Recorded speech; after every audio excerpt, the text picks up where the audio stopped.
lifts in nearly all public facilities are locked, while others are coin-operated. Actually, there is no guarantee of its availability. More people are starving than ever before. Only those with money have access to food. Malnutrition and infant mortality have rocketed. Countries with enough food are literally holding on to it. Countries are not only battling to keep resources within their borders, but are also determined to keep people out. They may be safe, but the psychological toll is mounting. We are surely heading towards some kind of collapse. The demise of the human species is being discussed more and more. For many, the only uncertainty is how long we will last, how many more generations will see the light of day. But for certain, there is fierce resentment at previous generations who did not do what was necessary to ward off this unstoppable calamity.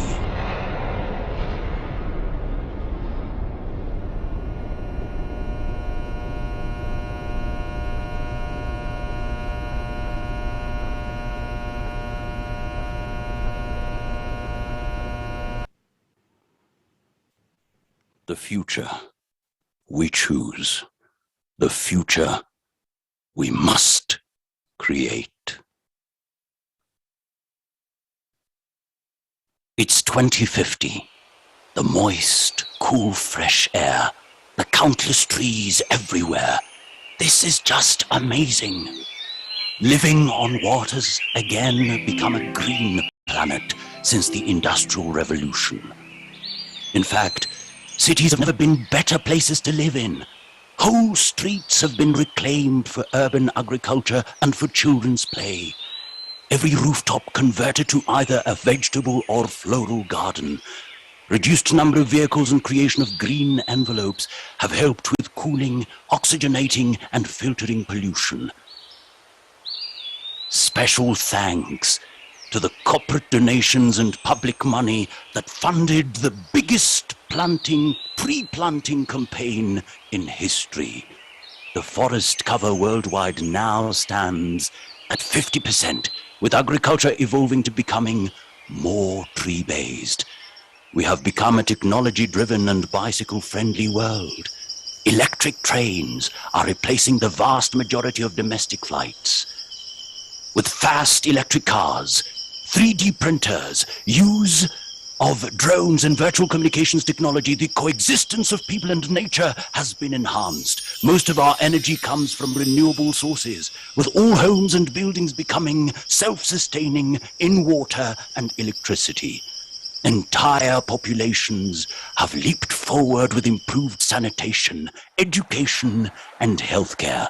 Many people are now working communally, sharing resources and responsibilities in growing vegetables, capturing rainwater, and composting.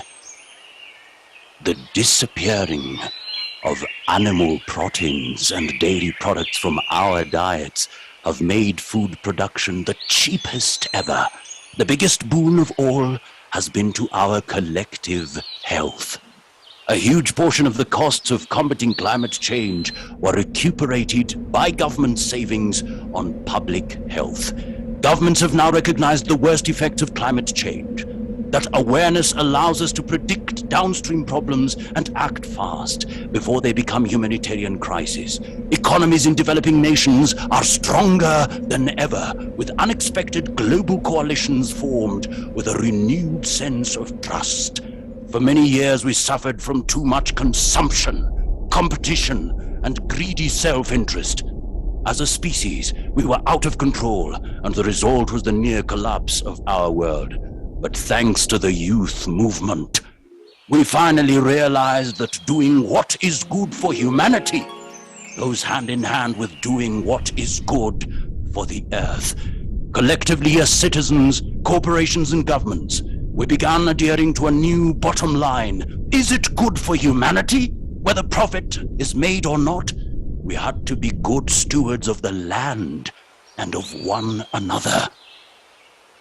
We have since emerged from the climate crisis as more mature members of the community of life, capable of not only restoring ecosystems, but also of unfolding our dormant potentials of human strength and discernment. We have not created a new growth model, no. Instead, we have created a society where we all thrive in harmony and peace with nature.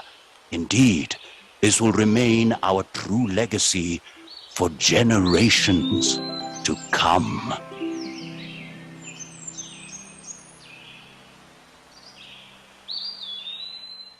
Thank you.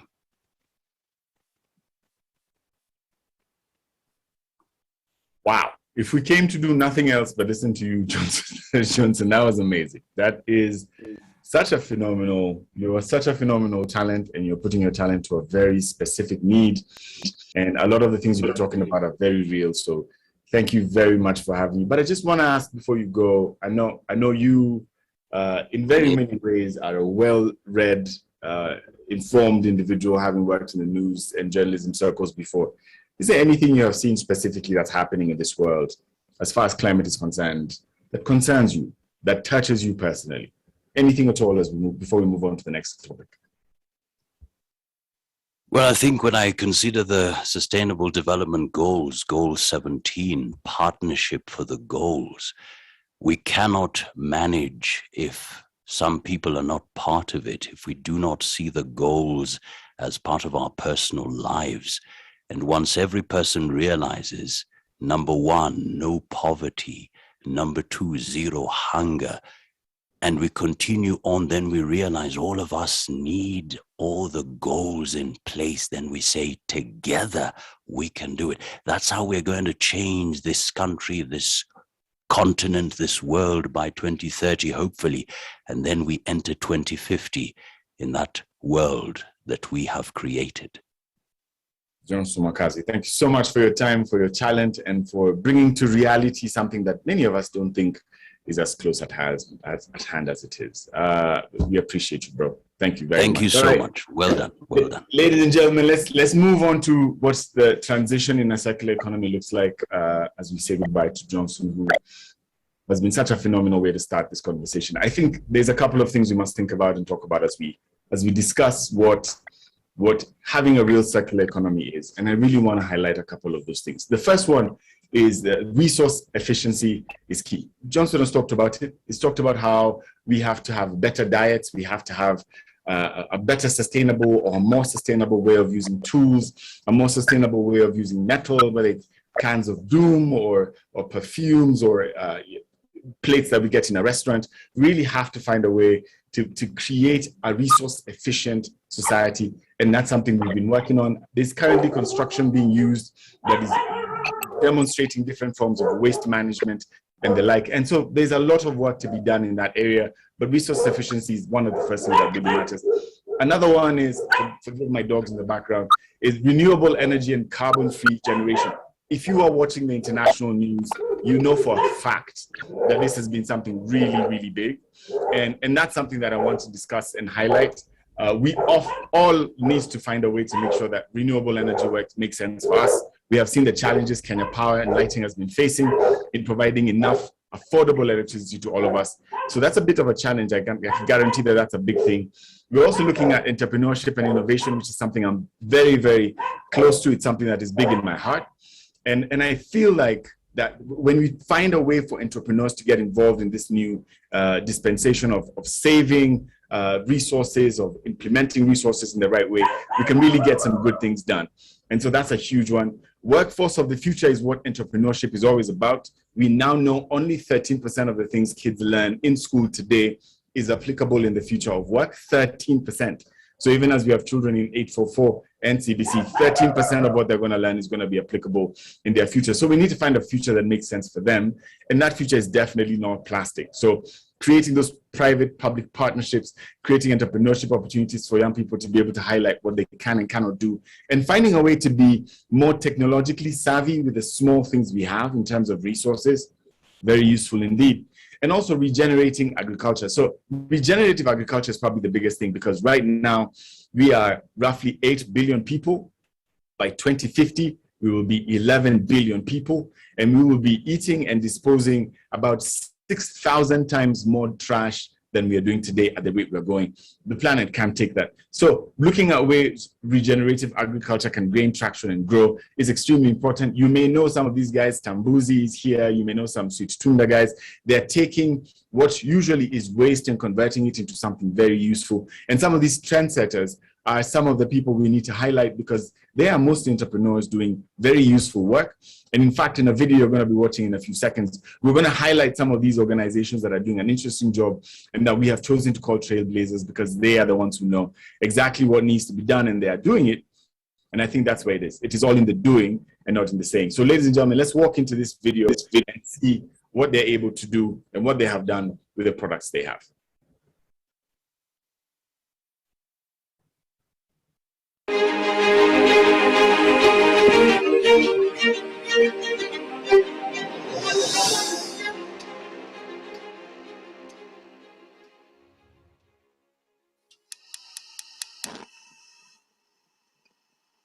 If we do nothing with the way the plastics are going into the environment, by 2050, it's actually projected that there'll be more plastics in the oceans and the fish. And that's not what we want, So that's why we need to start doing something now and avoid that calamity. We are talking of a circular economy approach to disposal, where the product is either reused or recycled. Or if it cannot be processed any further and we still have the remnants of the products anywhere, it is sent to the sanitary landfill where it will be buried in an environmentally friendly manner. The Ministry of Education, be it at primary or tertiary level, should introduce curriculum that addresses waste as a resource. With that knowledge, then a lot of young generations coming up should be able to get exposure that waste is a resource and recycling is a practice, a modern practice to address the social misfortunes that we currently experience. We have a role to play as retailers in encouraging the circularity of and sustainability within our economy by using, again, produce that can be reduced, can be reused, can be recycled, talking to our consumers and sensitizing them on the importance of bringing back the bottles or the plastic packaging to ensure and help the retailer then collect that and take it back to the recycler, who can then use it to produce something else that we will put in our shelves. The idea is really to now take the message upstream from source to sea. A lot of our attention right now has been on ocean plastics. What we're tending to neglect is what is the source, literally and symbolically. And that's what we brought the boat over here to sail around and connect the region, advocate for one single consensus on potentially on the banning of unnecessary single-use plastics, and showcase also innovation. So the flip-floppy herself is what's been described as a full systems approach. You're dealing with innovation, we're dealing with influencing legislation, and we're dealing with creating awareness. Without doing things holistically, we're never going to get anywhere. The next best alternative is not as close to being environmentally sustainable as plastic is. Although the way it's extracted from the petroleum mines, etc., it is definitely harmful for the environment. But the nature of plastic makes it's very recyclable. It's easily transportable, lightweight, flexible. There's a reason why the plastic was manufactured in the first place. We just need to know how to manage it and how to recycle it in a responsible way. The responsibility is to all of us. We're the ones who need the environment. And so the more we protect it, the better it is for us. If we protect the fish in the sea, then we have food. If we protect the environment, then plants can grow. So the responsibility is upon us to make sure that we abide in the new law and in the laws that will come, because at the end of the day, the benefit comes back to us.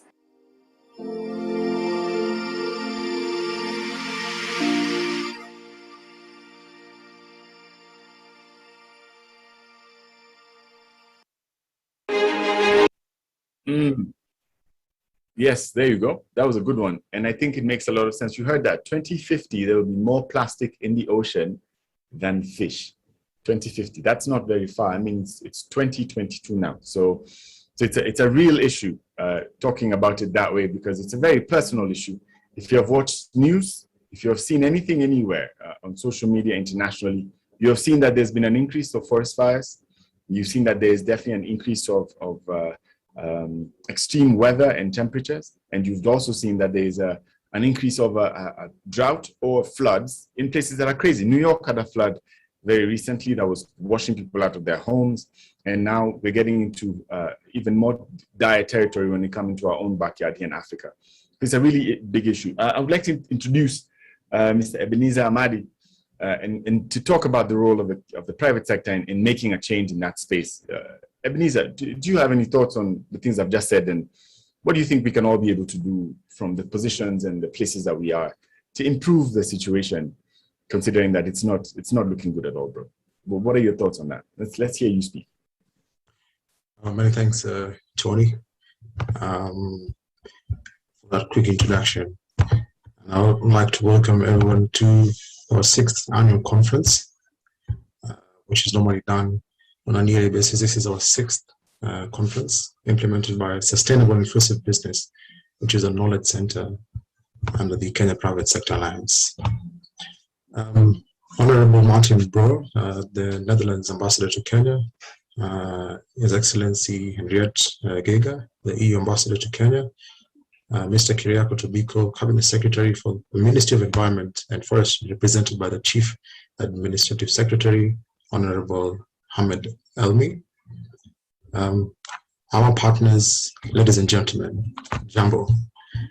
Welcome you to the 6th annual conference, the theme being transitioning from a linear to a circular economy, with a focus on the role of the Kenya sector, that is the private sector. Over the years, a sustainable inclusive business, a knowledge center under the Kenya Private Sector Alliance, has been keen to adopt sustainable inclusive business practices. Our journey began with a conversation with the Embassy of the Kingdom of the Netherlands, with the ambition to partner in ensuring sustainability is integrated within the strategies of the private sector, being the greatest contributor to job creation.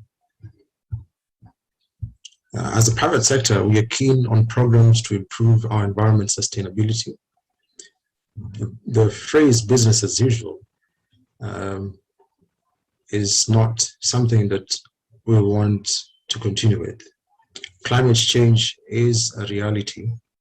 Hence, our work in contributing to the achievement of our nationally determined contributions with the target to reduce greenhouse gas emissions by 32%, as envisioned by our targets of the Kenyan government. From severe floods, droughts, diseases, and also worsened by the COVID-19 pandemic, should be enough reason to amplify our voice on environmental issues. Through the Environment Sector Board under the Kenya Private Sector Alliance, we continue to work with sector players as well as ministries and agencies to encourage innovation and adoption of green sustainable solutions.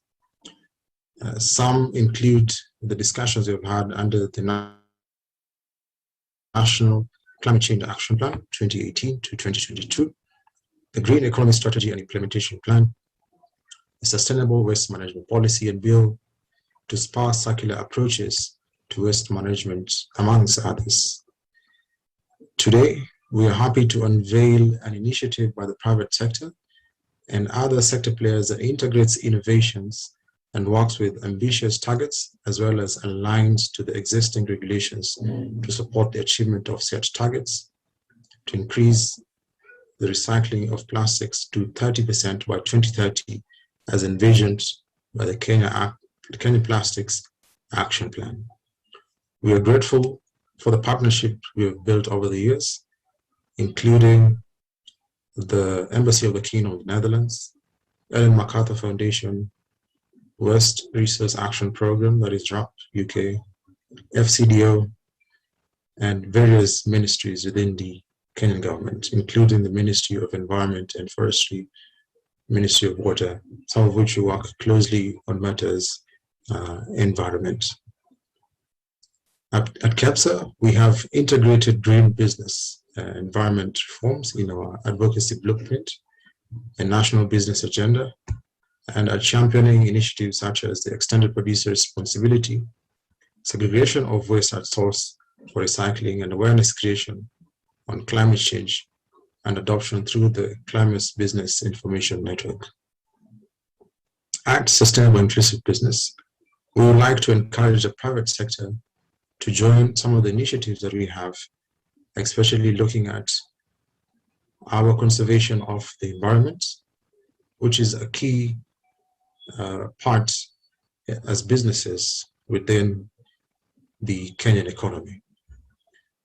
We appreciate your presence, and we look forward to having great discussions and deliberations during this 6th annual conference, which will run for 2 days, which is today, the 7th of October, and the 8th.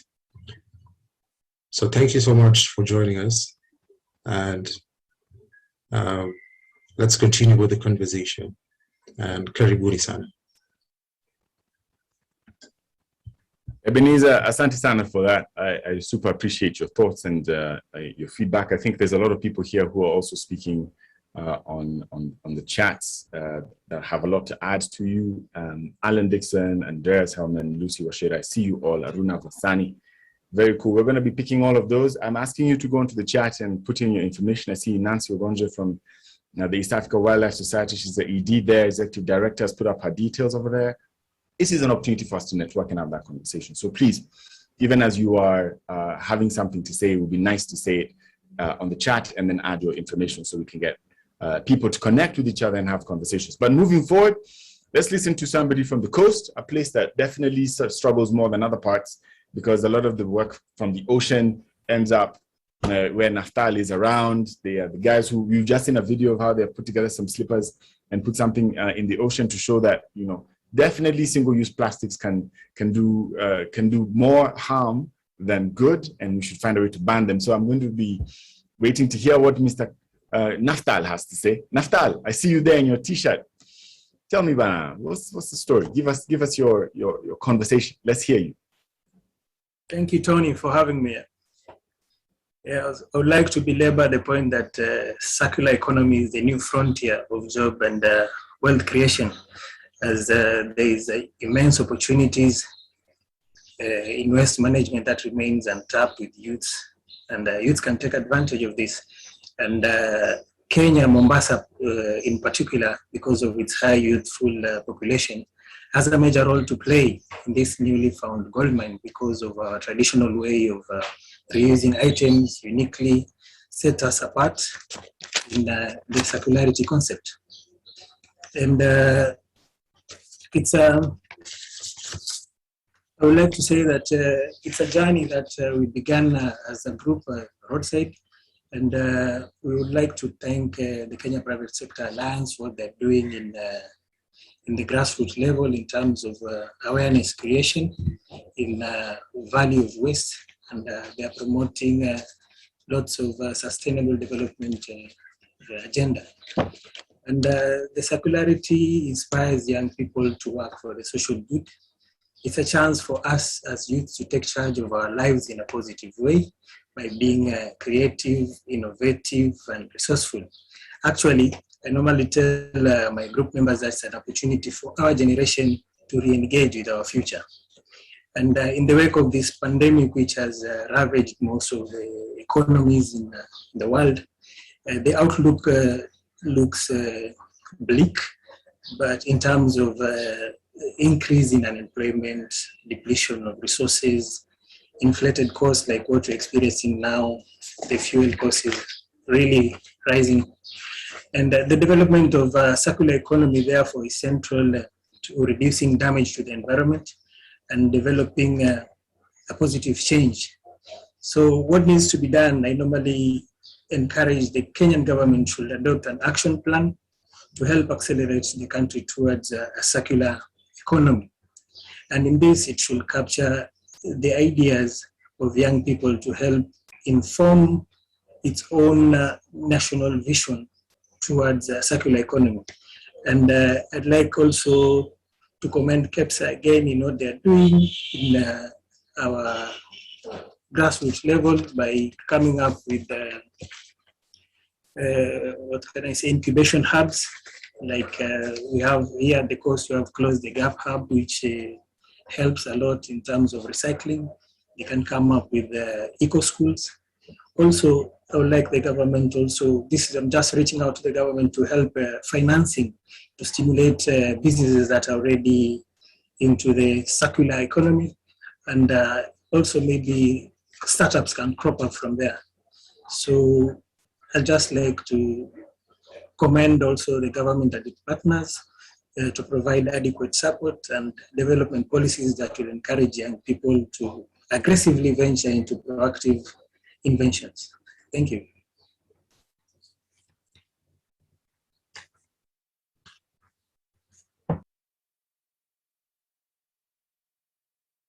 Well said, very well said. I was trying to unmute and then he was just saying, no, it's not unmuted.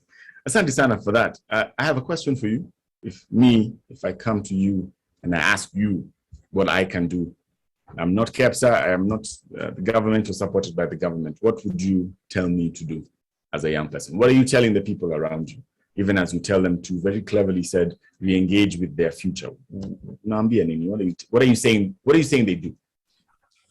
I would like to encourage them to take advantage of the technological advancement that we already have, and because there's a lot of opportunities in the digital space, and tuone itaka ni mali. Let us take advantage of the waste that is produced.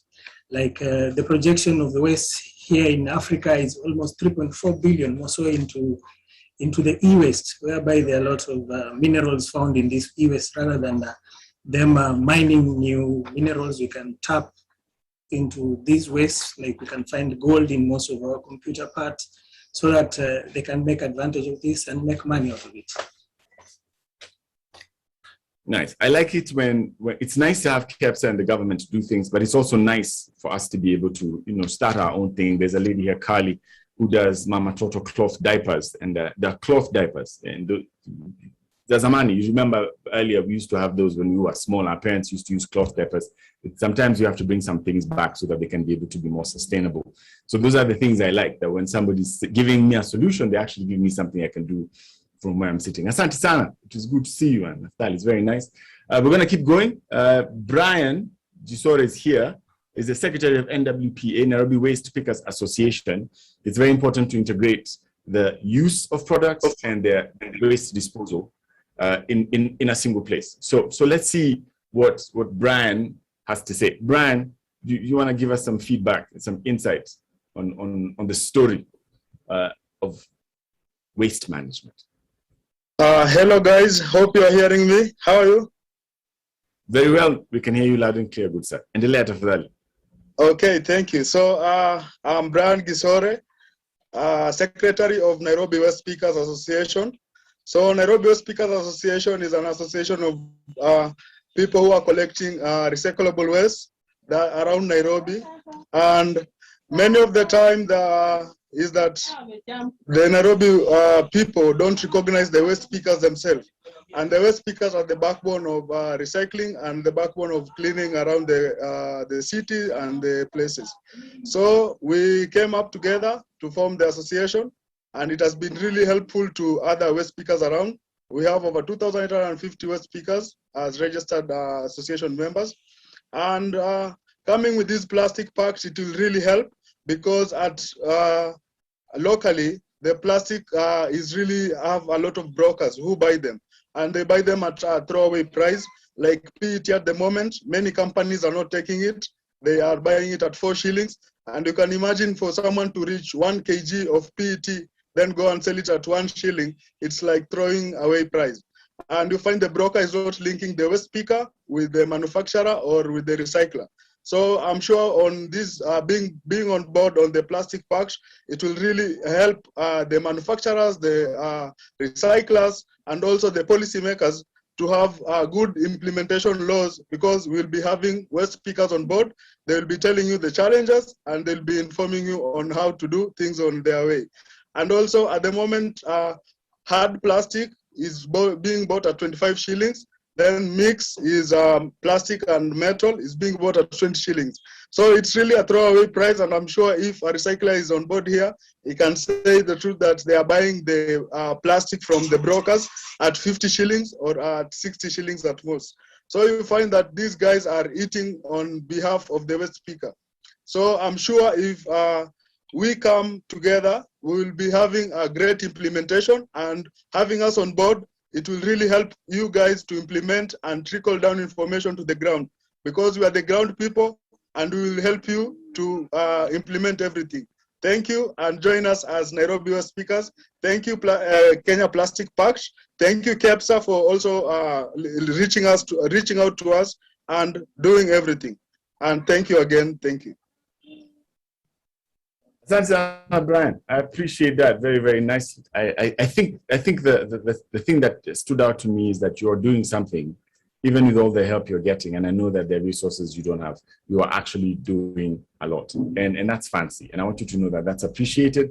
And for all of us who are not able to do that work, you know, well done. And I want to appreciate you for that, Brian. Asante sana. Okay, we're moving on. I think it's at that point where now it makes sense for us to have a more, what do you call it, an educated speaker to give us something meaningful to speak. And I'm very grateful that Dr. Ayub Macharia is here to give us a shout. And I've seen him on TV a couple of times. Oh, by the way, as I speak of TV, we are live on KTN right now. So if you put on your KTN television set, you're going to see us on that, which is very nice. But I'm happy to see that we have representation that is meaningful. Dr. Ayub Macharia, tafadhali, help us understand sustainable waste management, the bill, EPR, restoring nature, and as Director of Environmental Education and Awareness, what you're doing, and how we can support your work in being able to get this to everyone, everywhere. Daktari, please.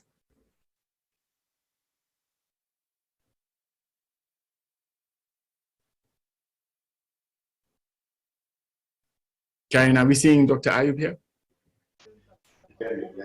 Yes. I'm having a look. Yeah, there he is. I've heard him. Yeah. Good morning. Good morning, Dr. Ayub. I hope I'm visible from your side. We can slightly see you, but we know you're there. Go ahead, please tell us. I can change my position in case I'm not visible properly. I can sit on the other side. Yeah, that's good. If you turn and face the window, sorry, God's great light will shine your face onto our screen. Visible in a better way now. Ah, see, perfect. You see, that's it. Yes, there you go. Now we see the glory of your face. All right, tafadhali, tell us something. Okay. Thank you. I want to share with the members where we have come from in terms of circular economy, especially bearing in mind that we have had several laws being implemented in this country for quite some time.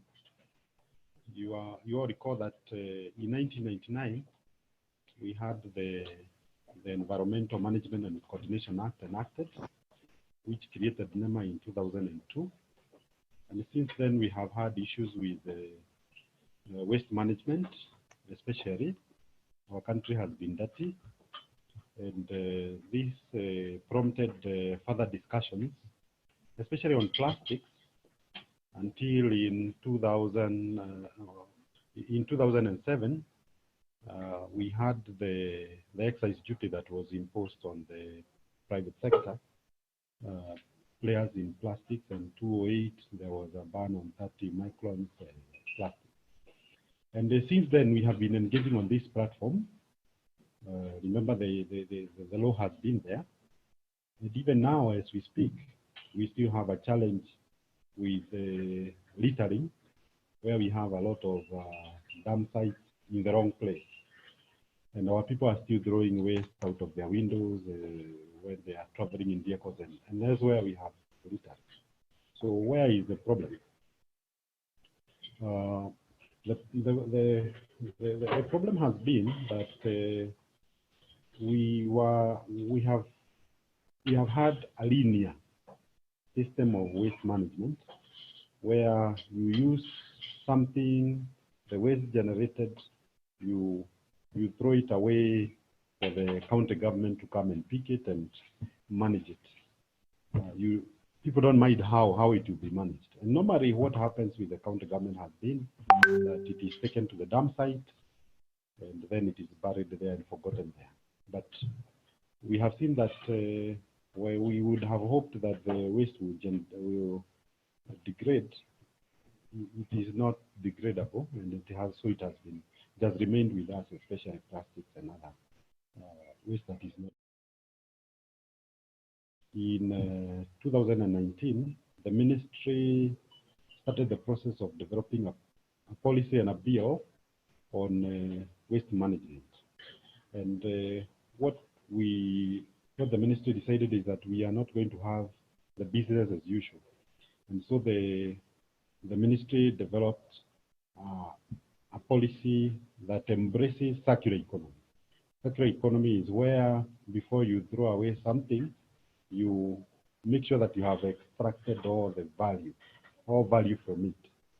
And so we have looked at the whole value chain on waste management, and that is at home. Our waste has been getting out of home when it is very dirty. We mix our waste, it becomes very dirty, it needs to be cleaned, and we don't have enough water to clean it. Some of the waste cannot be cleaned using water. And so the bill and the policy prescribes that at home we separate our waste. So we need to have dry waste, wet waste separated, and then taken to different destinations, not the dump site anymore. So our waste will first of all go to the composting facility if it is organic waste, and then the dry waste will be taken to the material recovery facility. And then the transportation will also be done in a different way from the past. So now vehicles will not be allowed to carry mixed waste like it is happening now. There are some people who are separating waste now, but it is mixed immediately after. So that will change. Now waste will be transported separately, dry waste separate, wet waste separate into different destinations. And then in the composting facility, the waste will be processed to generate organic fertilizer. And the one that goes to the material recovery facility will be further sorted, all the valuables removed, and it will go to different destinations. It will be sold. And this is where we expect a lot of job creation. If you, for example, you take a material recovery station, it will have a manager, it will have several people dealing with various waste. And so we have a lot of jobs because this is what will happen in our county. And then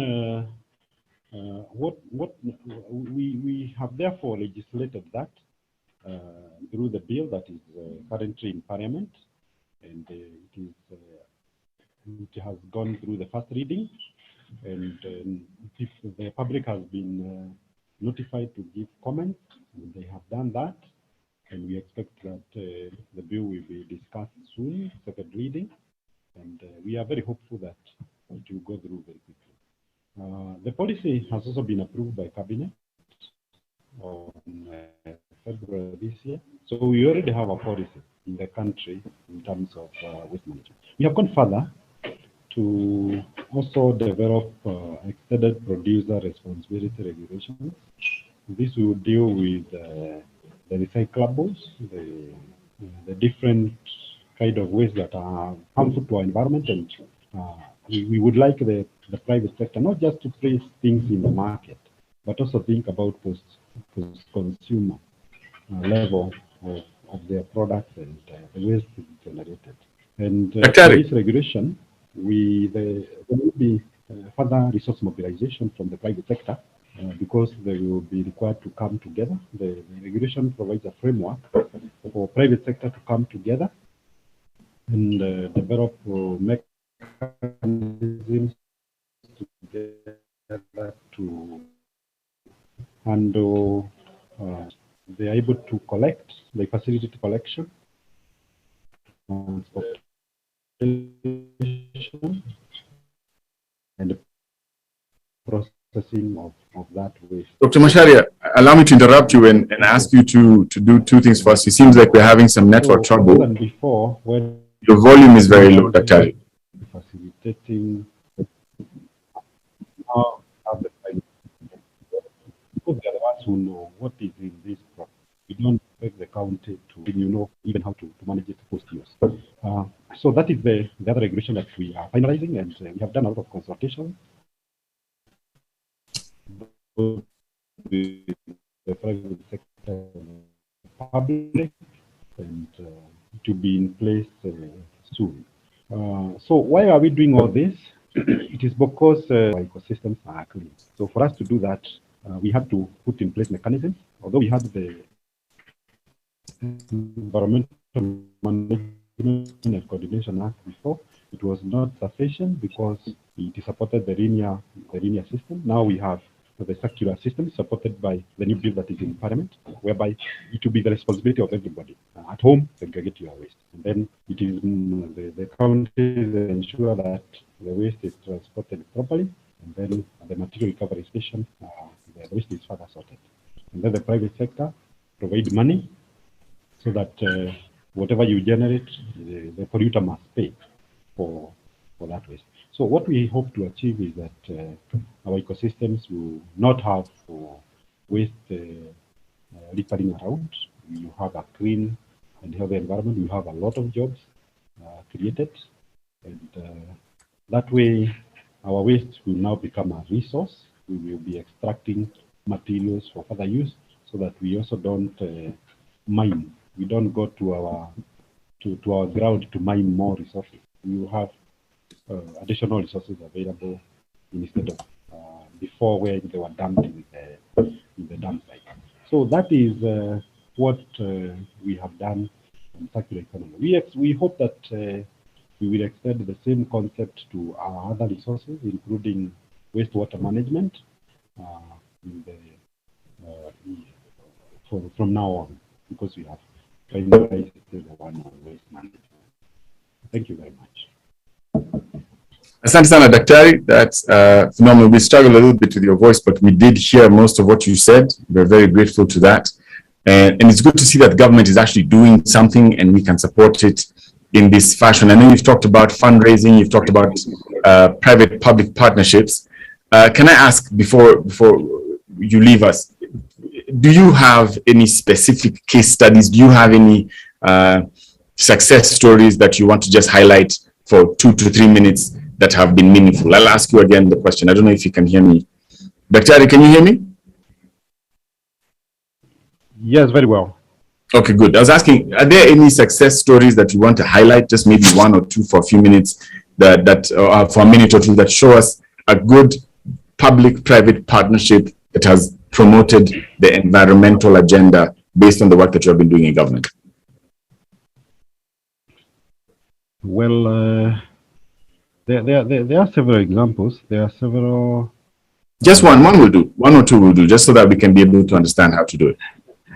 The one for transition to a circular economy, we already have one estate, Nyayo Estate in Bakasi. It has already embraced the circular economy.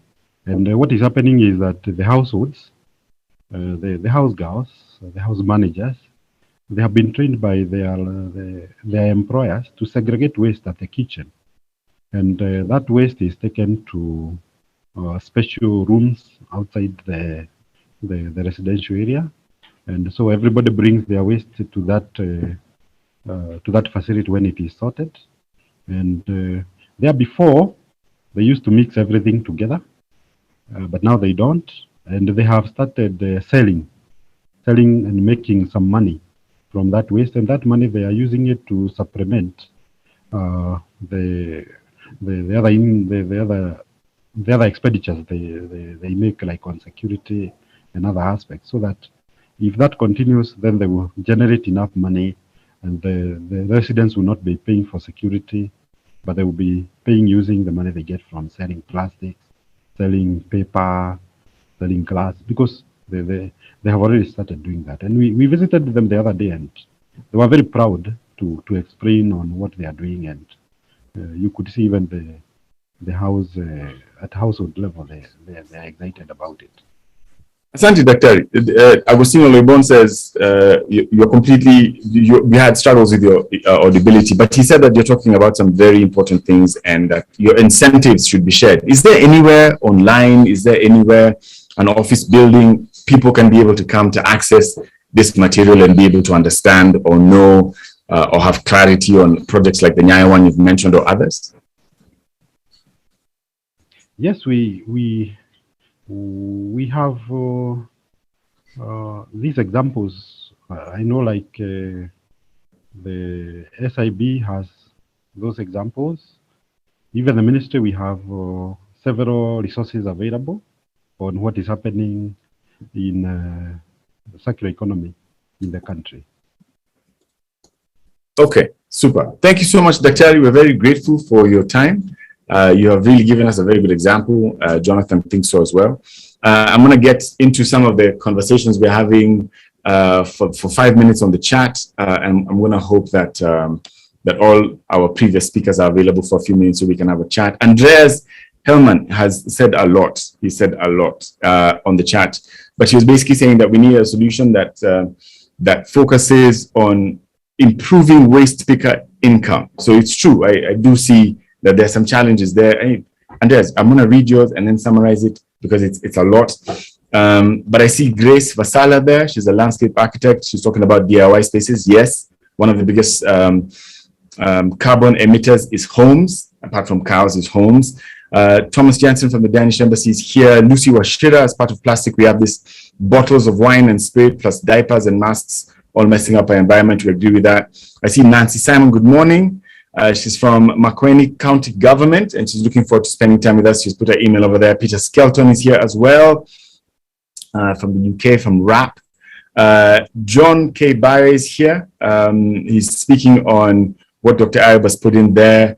Ali, Deputy Director of Field Operations and Devolution at NEMA. His email is there if you have anything to want to ask NEMA. These are good contacts to keep for a later date.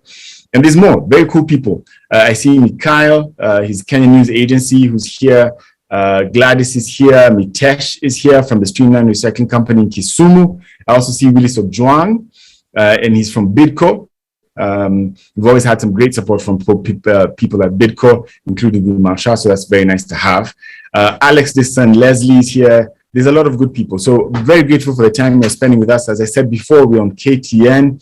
You'll be able to see yourself on TV if you never have.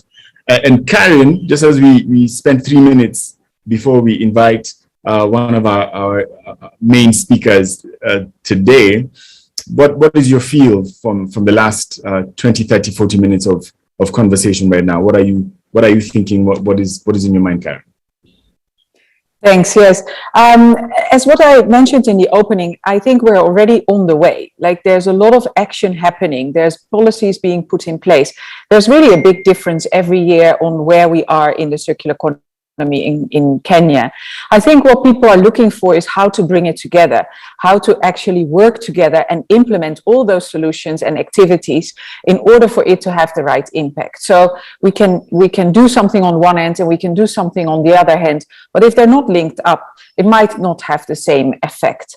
So I think that's what I hear mainly. People are keen, people are willing, people are already acting, and it's a matter of really bringing our actions together to have a much bigger impact. I feel that there's also hope. What I said before, there's no need anymore to now discuss whether it's that we need to do something or we need to create a new system. That's all being said and done. We're here to actually create a roadmap that brings us at the right destination and future we all choose to have. So I'm very positive about that, and I'm also very happy to see how many different people are here, or different, they represent very different organizations.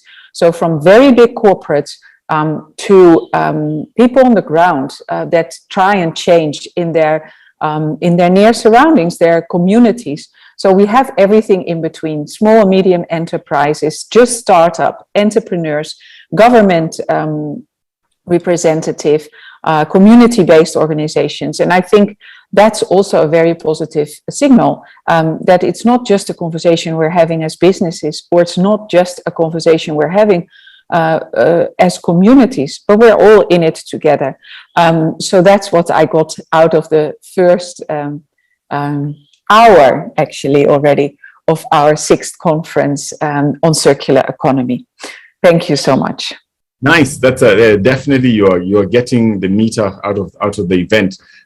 For those who missed out in the first couple of minutes, you definitely have summarized it really well. We have a very good representative to talk to us about what the next part of this future is going to look like. The EU vision and Green Deal in circular economy has been a big conversation. We've also seen what's happening globally with a lot of concern. China has even gotten involved and given some very unexpected facts and measures that they want us to focus on. And right now, I'm very pleased to invite the EU Ambassador, Her Excellency Henrietta Geiger, to come and speak to us about what that Green Deal and circular economy looks like. Madam Henrietta, please, the floor is yours. Good morning, ladies and gentlemen. I'm very happy to join you this morning because I am very convinced that unsustainable consumption and production, not least of agricultural commodities, is an underlying important driver of biodiversity loss. Going circular will contribute to lower greenhouse gas emissions and pollution and ease the goods and services they provide. It can also help to address the triple global crisis of climate change, biodiversity loss, and pollution. By retaining the value of natural resources for as long as possible in the economy, for example, through remanufacturing, refurbishment, repairing, and direct reuse, circular economy can help achieving sustainable. You may know that the EU Green Deal was first announced in December 2019 by the European Commission's President, Ursula von der Leyen, and in which she committed to working towards Europe becoming the first climate neutral continent by 2050. Of course, many of you will say 2050, that's far too far in the future. But Europe is going to make a tremendous effort to achieve this. The Commission complemented this commitment on 14th of July by the adoption of a set of proposals to make the EU's climate, energy, transport, and taxation policies fit for reducing net greenhouse gas emissions by at least 55% by 2030 compared to 1990 levels. This is the so-called Fit for 55 initiative. In the EU, the implementation of the Green Deal implies a massive transition into the green and circular economy. While challenges for its implementation are tremendous, it creates large investments, new job and trade opportunities, and above all, the dissemination of new technologies in this era of digitalization. But the EU cannot achieve its carbon neutrality target alone. This is why we as EU are financing our economy actions during our new development cooperation financial framework from 2021 to 2027. And Kenya is one of the important countries for the EU in this. And resource efficiency as part of the green will be key in reaching climate neutrality by 2050 and halting. The EU Circular Economy Action Plan aims at preventing waste and make sustainable products and business models the new norm. Understanding the transition into a green economy is for developing future opportunities for trade. 6 will be essential. It will guide private sector on which areas and which technologies will have to be reduced and where we need to put our growth efforts in. The transition into the governments or the UN alone. It is all society effort. There is a very special role that the private Kenya, in Europe and elsewhere. This will be key. We have those opportunities and take it to the commercial level. In the near future, we also look forward to Biodiversity COP15 and UNEA 5.2 to strengthen actions for nature. The Green Deal is a focus of our efforts in Kenya. In total, the EU, including our member states, facilitates more than 2.5 billion, not shillings, euros in the areas of the Green Deal projects, more than 120 projects. We are convinced the economy transition offers many opportunities in the context of Kenya's important economic transformation, notably in key sectors such as agri-food, packaging, construction, textile, waste management, and tourism subsectors. Building on the lessons and the experiences of the Switch Africa Green Program, launching a new project with Untitled Circular Economy in the textile sector in Kenya. It's one of the countries that are piloting the circular economy transition in Africa.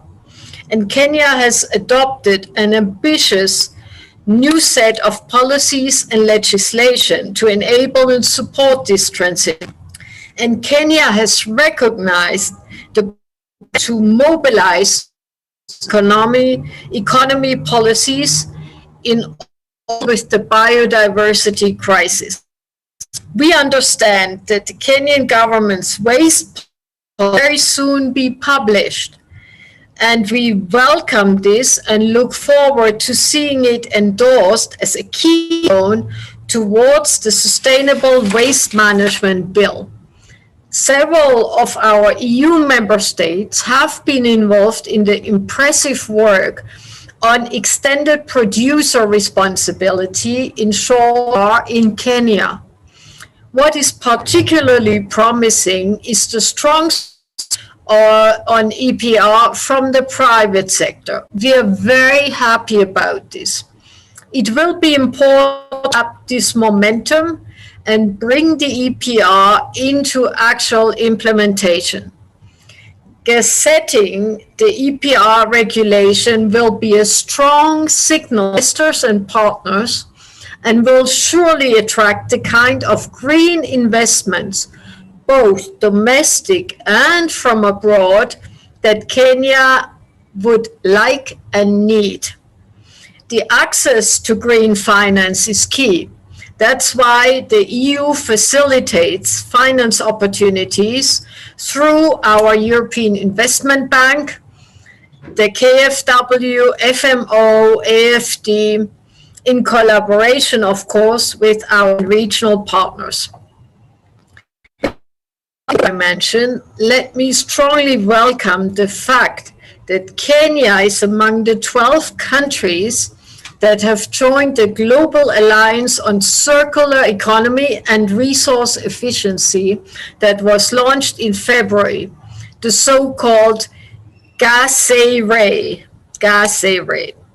The members of GASERE will be working to provide a global impetus for initiatives related to the circular economy transition and resource efficiency internationally and at the highest level.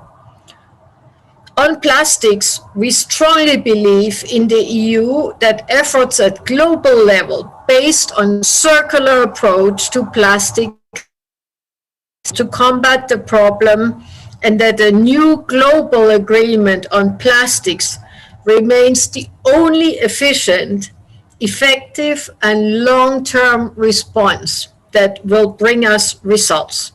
We are so pleased to see that Kenya has called approach in the form of an agreement.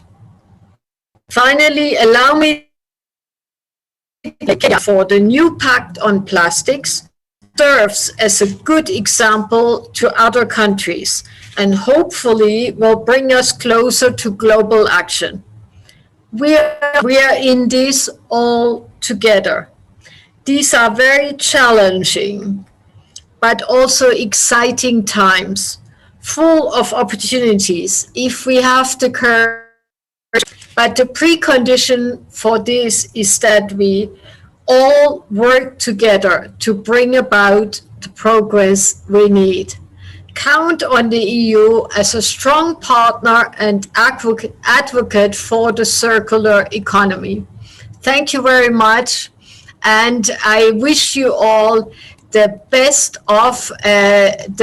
of luck in your endeavors, because as I see, we are all pulling together on this weight behind it. Thank you very much.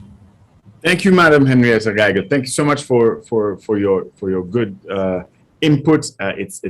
You are very elaborate about the amount of money going into it. 500, I believe. That's a lot. That's 500 billion, I believe, that you mentioned. 5 billion euros, just above that. I have a question before you leave, Madam Ambassador, and the question is very specific to the role you feel international organizations that are based in Europe but have a problem, I call them outlets in Africa and in Kenya specifically.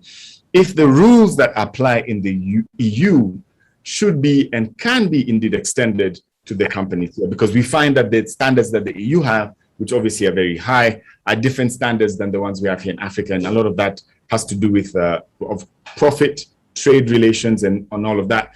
But is there a move to improve the standards of companies based in Europe with outfits in African countries and Kenyan countries specifically? Do you see that being something that can happen soon? Indeed, this is a very, very pertinent question. It's something that we have discussed very hotly in Europe when we were looking at adopting this very ambitious new policy, because we thought by extending that and developing this policy with our partners, there could be some undue pressures on partner countries' economies that have a very hard time to adjust the very high standard, the very high threshold we have established for ourselves. I would like to say here that it is for us, of course, important to help our partners to go from where they are to a better standard. And we cannot expect will be able to achieve the same high standard that we immediately pose for European companies. Now, what is always important is to have a level playing field. and we, the companies in our partner countries, at a disadvantage. I can only tell you that we are keenly aware of that issue and that it could cause an obstacle and become a problem. I don't think we have the optimal solution for this, but I'm sure if we work together, we'll find a solution that is workable. Now, the economies in our partner countries to improve without putting them at a disadvantage and pressure on them. What is key is that each country will find its own expression of the circular economy and move from an unsustainable way of managing into a better way. Whether this is already the perfect way, I couldn't say, but what is important is the road towards. And if we all make that road, then globally we would be in a much better place. And so I can only tell you that the EU will ability very serious, because we incite other countries to join us in an adventure, and then close effect this may have, including a negative effect on our partners. So count on us to be responsible partners. Thank you.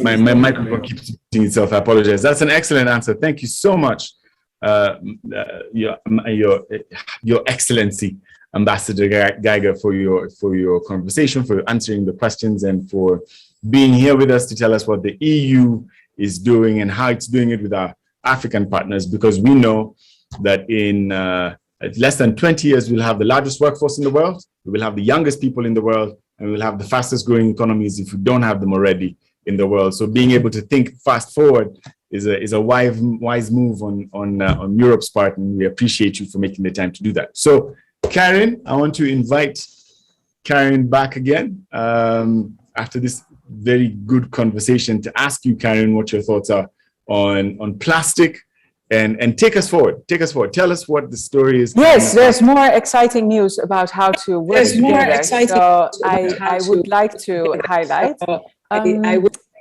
Do you have an echo as well? I don't have an echo. Do you have one? Yeah, but we just ignore it. Yeah, so one of the trends we are seeing is don't waste and don't create waste.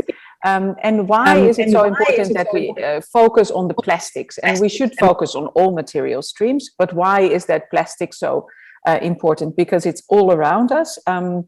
And plastics is something that we are using anywhere and everywhere, but in different ways, shapes, and forms. So if you look around you, you will probably be able in a minute to identify 30 items that contain plastic, whether it's from your computer you're using, your phone you're using. So there's all types of plastics.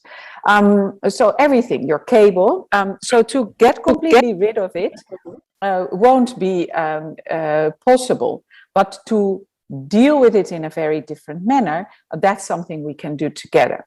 And plastics is just not only plastics. Plastic will have impact on your health if we are not disposing and managing it well, on the environment, and we're part and parcel of nature. We will impact that, and we will change the biodiversity, and we will change our health, and we actually change our existence. Because we are mammals as well as any other animal in this beautiful world, but we have a brain that can imagine and can create without it being there. So the system we currently are in might not be a solution for a sustainable future, and that's why we should envision a new system and try to create that. Now, plastics are everywhere around us, and some of them we might want to not use anymore or in a different way. Now, for the Plastic Pact, which we're going to announce today, that we're going to have the Kenyan Plastic Pact, we are very happy to do so. Reason being, again, is that a plastic pact contains multi-stakeholders. So we have a multi-stakeholder forum. And again, in the first 1.5 hours of our conference, we've seen that on all different subjects, whether it been addressed in the form of a sustainable development goal, whether it's poverty, equality, better work environment, for decent jobs, but also sustainable consumption and production, quality of life on Earth, quality in the ocean, partnerships, they all come together. Any topic you discuss within a circular economy, the circular economy offers a potential model to actually achieve solutions for the goals we're setting. And the Plastic Pact is organized in that way, that you bring everything together. I would like to invite my colleagues to pull up maybe the slides and the presentation to start and kick off the Plastic Pact, because it's very exciting that we're here today to actually announce with founding members that we kick off a multi-stakeholder platform from anyone in the plastic value chain. So anyone that is producing plastics or using plastics in terms of their brands, selling plastics in terms of retailers, the civil societies, waste pickers, collectors, recyclers, government agencies that regulate new action. We're all here actually behind a common vision towards circular economy for plastics. We don't really have to explain anymore why we need this. Again, it's the same on the beginning of the conference on other topics. We have already agreed that we need action. There's not enough being done, and we're not heading towards the future we want to create. So with only a recycled percentage of 8% of plastics, we're currently not in the right space, and we need to move fast. We do see a lot of developments that actually help us to reach a better future. For instance, the EPR that's being presented to us as a private sector, and take up responsibility from the beginning of production and use till the end of the consumer use. So those kind of things are all helping, but it might not be enough. And therefore, we actually adapted to the global vision of a new plastic economy in a Kenyan context. The Plastic Pact always embraces the common vision of a circular economy for plastics in which it never becomes waste. I would like to share with you a video in explaining very briefly what the Kenyan Plastics Pact is about before I highlight some of the most important targets. Plastic. We take, make, use, throw. And our beaches, forests, wildlife pay the price. But there's another way. We are bringing together businesses, the government, policymakers, NGOs, all united under a common vision to create a circular economy for plastic. A country where plastic never becomes waste. Together, we can eliminate the plastics we don't need, innovate so the plastics we need are reusable, recyclable, and circulate the plastics to keep them in the economy and out of the environment. Let's ditch our throwaway culture and create a smarter, cleaner, and a circular economy for plastic. Together, we can inspire others to do the same. Kenya has already embarked on the journey, but we need to go further. Join us, sign up to the Kenya Plastics Pact, and together we can unite and change the story. We can make a difference.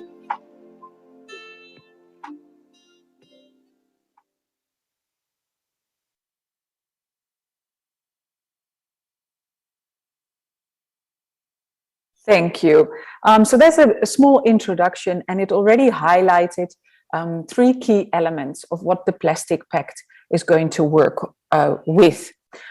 Just before we head into the targets and the exciting announcements on who is part and parcel of the kickoff of this launch, we're working collectively with the vision and the support of the Ellen MacArthur Foundation on circular economy. We are part of the Plastic Pact, then the Global Pact. We get support from REP, which is a UK-based organization running the UK Plastics Pact and has tremendous amount of experience. We're funded by MAVA to set it up, not to run it forever, but to set this part up. We as an organization, the Secretariat is supported by the Kingdom of the Netherlands, and we have DEFRA supporting us as well. Now, the 3 elements we are talking about within the Plastic Pact, and we've seen it in the chat passing by as well. There is a need to eliminate, to circulate, and to innovate. And so what we are saying is actually we eliminate the plastics we don't need. This could be very low quality, non-recyclable, single-use plastics that are actually really a problem because we can't manage them however we want to, but we can't. We like to define together which are those materials, which plastics are we able to eliminate. Now, elimination can be coming in a few different ways. Elimination can be just by not using it or having an alternative for that specific problematic plastic, but we can also look at innovation. So if you say these plastics are a problem, but we still want to use them, then we should innovate on the plastics so they don't become a problem. They either become reusable or recyclable. And that will allow us to circulate plastic packaging, not only in turning it into new materials, but also to create out of the same packaging again. That we call close the loop recycling and circulation. Now, for those 3 principles, we're working towards 4 targets. There's a slide with the 4 targets. Yes, we have looked at the targets. The targets for every Plastic Pact are the same across the globe. However, the context of Kenya is different from the context in the UK. And that's why we collectively have done and studied the data as available, but also looking at the infrastructure we have at the moment. The percentages of the targets are different from other pacts, but the principles and the targets are the same. So the first thing is target 1, eliminate all unnecessary and problematic single-use plastic items through either redesign, innovation, and different reuse and delivery models or alternatives or reduction. Target 2 is that we have 100% of, if we decide to use it, then we should be able to recycle or reuse. So if we want to use those items, then they should be reusable or recyclable, because otherwise they create tremendous amounts of problems. Now, out of that recyclable plastics, we should actually effectively recycle 40%. At the moment, we are at 8%. These are targets we are setting by 2030. They are ambitious, they're bold, but they're very much needed. And we can confirm that with a multi-stakeholder platform and all the players in the field that have signed up already, everyone believes in them and they find them realistic enough to sign up and to go for it. Now, out of what we can recycle, we don't only need to recycle or upcycle and create new products, but we actually need to make sure that we close the loop. And therefore, we set a target of the recycled content in plastic packaging should be 15%. So products need to keep on using the same resources over and over again. These are the targets, and we are going to work towards the targets with many relevant actors in the Kenyan value chain, which we like to present. They are in different areas. There are businesses, there are retailers, there are brands, there are governments, there are researchers, there are NGOs.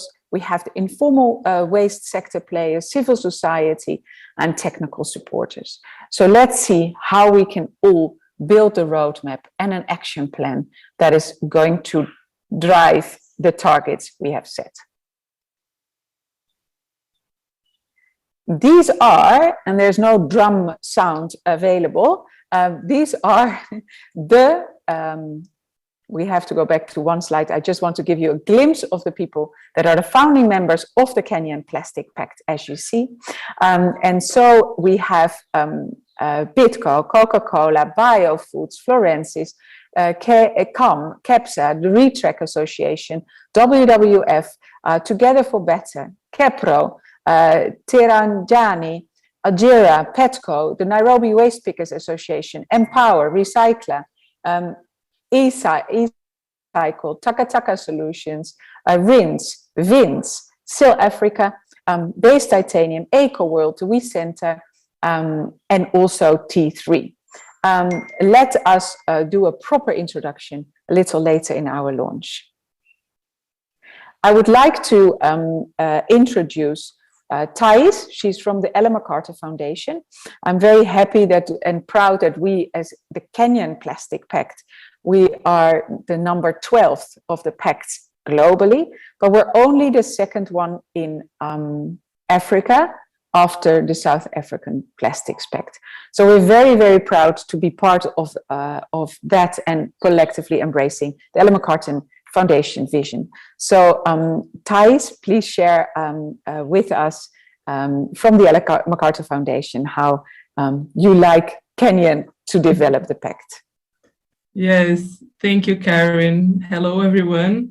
It's actually an honor and a pleasure to be here today participating in the Kenyan Plastics Pact launch and welcoming it to the Ellen MacArthur Foundation's Plastics Pact Global Network. The Ellen MacArthur Foundation's mission is the global transition from a linear economy to a circular economy. When it comes to plastics, the Plastics Pact Network is one of the most important initiatives that helps demonstrate that a circular economy for plastics is possible through the collaboration of the whole value chain of a certain region towards a common direction. So the elimination of the plastics that we don't need, innovation, so plastics that we do need are reusable, recyclable, or compostable, and circulation, so plastics produced are kept in the economy and out of the environment, are the key elements of a circular economy for plastics. Each one of the plastics pacts around the world is led by a local organization that is responsible for adapting this global vision into the local reality and engaging with the relevant local stakeholders from public and private sectors and also from the civil society to promote such collaboration on the ground. We are thrilled to have SIB leading the development and the implementation of the Kenyan Plastics Pact. And as Karen said, KPP becomes today the second pact in Africa and the 12th pact in our global network. Being part of this network means that the KPP will have access to all the other pacts to be able to get learning from other countries that set up pacts before, but also to make sure that we showcase everything that Kenya starts doing and progressing, and others can learn from Kenya too. So again, it's a big pleasure, a big honor to be here today welcoming the Kenya Plastics Pact into the global network. And yeah, over to you, Karen. Thank you very much. I would also like to invite Peter Skelton from REP. He's our invite and congratulate the KPP on being the second Plastics Pact in Africa. And REP, with the Ellen MacArthur Foundation, launched the first Plastics Pact almost 3.5 years ago in the UK. So we, as well as working with partners globally to set up and start Plastics Pacts, we are running the Plastics Pact in the UK and have been for many years. So we bring this experience of running and operating a Plastics Pact. And the model is what we are sharing with partners such as SIB globally, in North America, in Chile, in Europe, in India, and in South Africa before here. So every Plastics Pact, as Thais has said, is led by a local organization with targets adapted for the local context. But the plastics challenge is a global challenge, and some of the solutions, many of the solutions, can be shared globally. This is what RAP is bringing, this experience of what works and also what hasn't worked in the past to the plastics pacts we're working and supporting. So we're delighted to be working with SIB and the Kenyan Plastics Pact, and we'll be a long-term partner for the years to come. Some of the actions and deliverables that plastics pacts are already delivering in Europe and around the world are the really tangible changes we need in the plastic system, which will make it circular. So all the things from designing plastic packaging to make it more recyclable, bringing value back into that material for waste pickers and for the waste sector. It's about enabling a space for collaboration so people from around the value chain can actually come together and look at things like how do we get unified labeling, and this is already being kicked off in South Africa as a great example. The plastics pacts also are a platform for fostering entrepreneurship and innovation, and we're seeing this come through in many plastics pacts in more reuse and more refill operations globally. It's also as a powerful voice of businesses and organizations to help shape and inform policymakers, and that's obviously a crucial thing in Kenya at this time. It also helps as a platform for sharing insights and campaigns to engage consumers to make sure that they can adopt reuse and recycling behaviors. And again, this is an expertise that RAP will be bringing to the Kenyan Plastics Pact and sharing with partners in Kenya. And crucially, having businesses, organizations sign up to those powerful targets helps unlock investment and much needed innovation in the recycling and collection infrastructure. We're seeing this again in plastics pacts around the world, that having targets underpinned and supported by good policy means that investors are coming to see plastics and circular plastics as a really good opportunity for investment. So it's a great day today. I congratulate all the members and founding members and supporters for signing up, and we welcome more to follow after today. And I wish the Plastics Pact all the best in the future as we come on this journey together. Thank you, Karen. Thank you very much for shining your light on how you're going to support the Kenyan Plastic Pact. I would like to share a video. Josephine?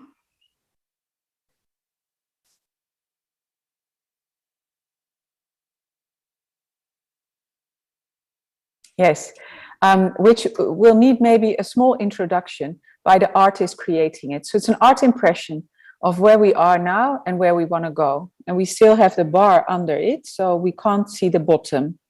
Yeah, now we can. I would like to invite Basil to say something brief about how he artistically envisions plastic packaging now and in the future.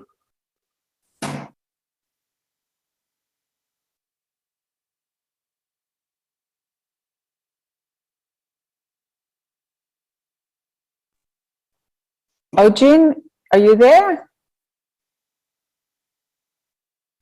I've created a moving image of where we are now and where we want to go, from bottom up to circulate and innovate. I hear him, but I don't know if he is. Oh, there he is. I think his network is the problem.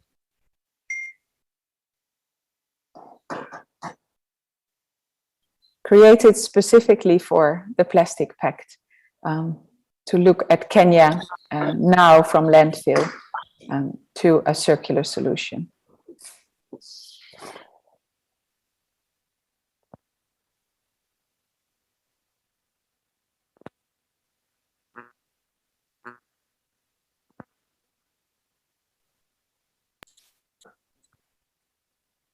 I don't see him. Beautiful work though.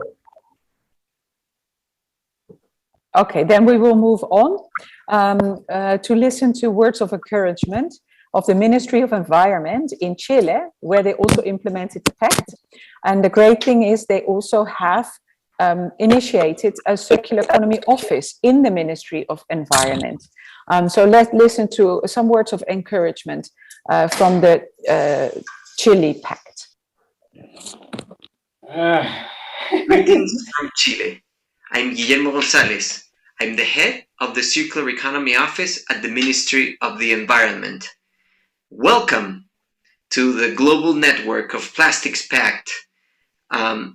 We in Chile, back in 2018, decided to embark on this journey with many different actors to try to address this huge challenge that is global, but that we need to tackle in every single country. And that's when we decided to launch the Chilean Plastics Pact. Back in the day, we were in the very process of devising and writing the regulation on extended producer responsibility for packaging. I understand in Kenya, you have the same situation right now. And we had a very important question. How do we go about on these two fronts? Does it make sense to really create a plastics pact with a focus on packaging when we're going to be regulating packaging? And I can tell you that yes, it has been very, very important, very, very fruitful in Chile to move in parallel on both of those fronts. What we've seen is that the Plastics Pact has allowed us to convene all the different stakeholders related to this huge and complex issue, which is plastics pollution. The producers, all the different private actors along the value chain, but also municipalities, also the civil society organizations and academia, and with them on the table, while at the same time we were regulating, we had this separate place where we could discuss the technicalities of this very, very, as I said, complex matter. We were able to pilot several different things. We were able to get support in order to communicate what EPR for packaging means. So there's been a lot of very concrete results. I can only recommend Kenya in addressing this in the same manner. I think there's a lot to gain, and I can only congratulate Kenya on this fantastic news that from Africa you're going to be leading this transformation in this huge again challenge that we have as a humanity. We need to see this happening all over the world. We are working with a lot of energy from South America, and that's what we all need to be doing all over the world. Congratulations, best of luck in your journey. That's great, to be encouraged from various angles in the world with very different contexts, and yet they are moving in the same way. They are just about also to implement, or they have just done that, the EPR, and how the Plastic Pact can support that. We would like to listen also to the vision of Giuliani on a the plastics in a circular economy scenario. Welcome, Giuliani. Hey, asante Karin. I don't know what Tony calls you. He pronounced your name differently from how I do it, but mina kuita Karin. And thank you for this invitation. And of course, I'm always honored to be on this platform and partner with you guys. So my name is Giuliani. I'm a hip hop artist, but also I have a passion for all this work, and we've been working with different people all across the country to try to figure out how do we, of course, promote circular economy and all this. And as I proceed, I just wanted to share something. I had some notes here, so hope it makes sense. Hey, Tony Niaje, hope uko poa. So there's this, I was driving with a friend, and we saw this, in front of us was a matatu, like a public transportation, whatever vehicle. And then somebody just threw a piece of like a banana left over the maganda. They threw it outside the window, and they did that. Of course, the person I was with asked me, "Hey, why would somebody even think of doing this? Why not keep the whatever and then find the nearest dustbin and throw it. And then I pondered about that on that situation for a while, and then I realized that the reason why that person will do that is because they think they're too small. They're too small, that their small effort like that, their effort like that won't contribute or even affect anybody, leave alone them. But also, they think they're too small to be seen, and yet somebody noticed them. They think they're too small to have an impact in this world. And I think this is the kind of thinking majority of people have when it comes to plastic, when it comes to even transformation in this country or in this world. We always think we are too small, that our efforts can actually affect everybody else negatively or positively, and accumulatively. Every small act somewhere will affect us positively or negatively. So I'm here to just say that every effort that has been from this last year to time before that, and all these partners that are involved, I think sometimes we tend to think just because the change is not happening the way we want to see it, we always assume that it's not moving. And I think we are moving. And in my notes here, I think I wanted to say the problem is that the problem is not plastic, but we lack the courage to imagine our world without it. So we only think it's plastic. No, we just lack the courage to see our world without it. And we lack the imagination to see ourselves beyond our comfort zone of, we lack imagination to see ourselves beyond our comfort zone.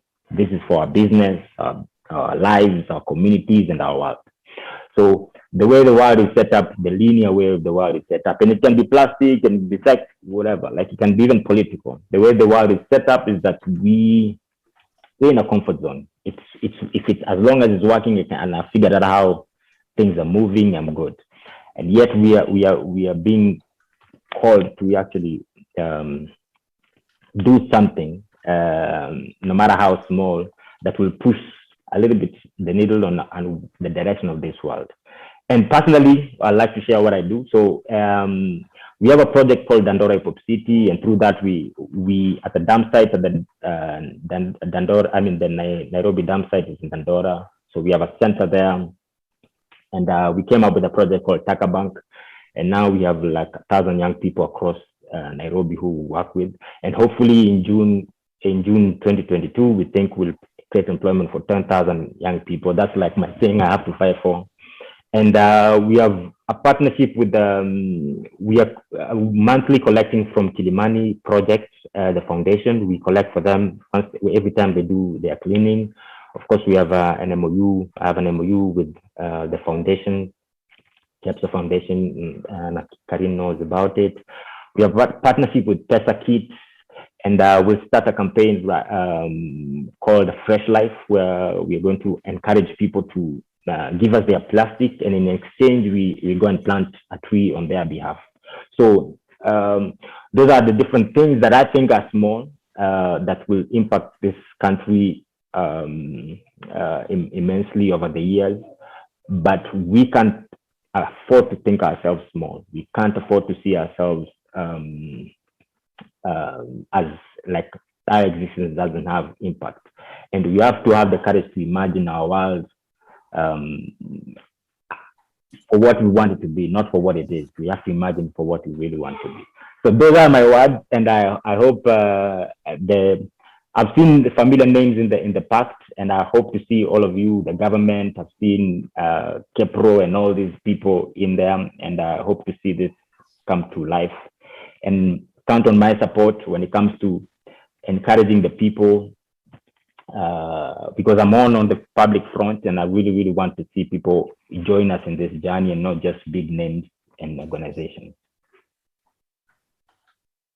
Thank you so much, Giuliani. Yes, we are very happy with your support and your wise words, because that's I think the essence. We need to really be willing and don't believe in small, but change for big and change altogether. So thank you so much for that. Just a very brief revisit of our visualization of where we are and where we want to go with the Plastic Pact, created by Basil. I think his mic problem is solved. Yeah. Yes. Hi. Hello. welcome. We're going back into your great yes. Maybe you can share a bit about how you view this. Yeah, so I kind of like to just explain the process of how I made the artwork, and it was based on, you know, both circular and linear economy. Circular in the sense that there's a truck, so you gotta like look at it very well. Like there's a truck that goes past the sign saying recycling plant, which goes back to the.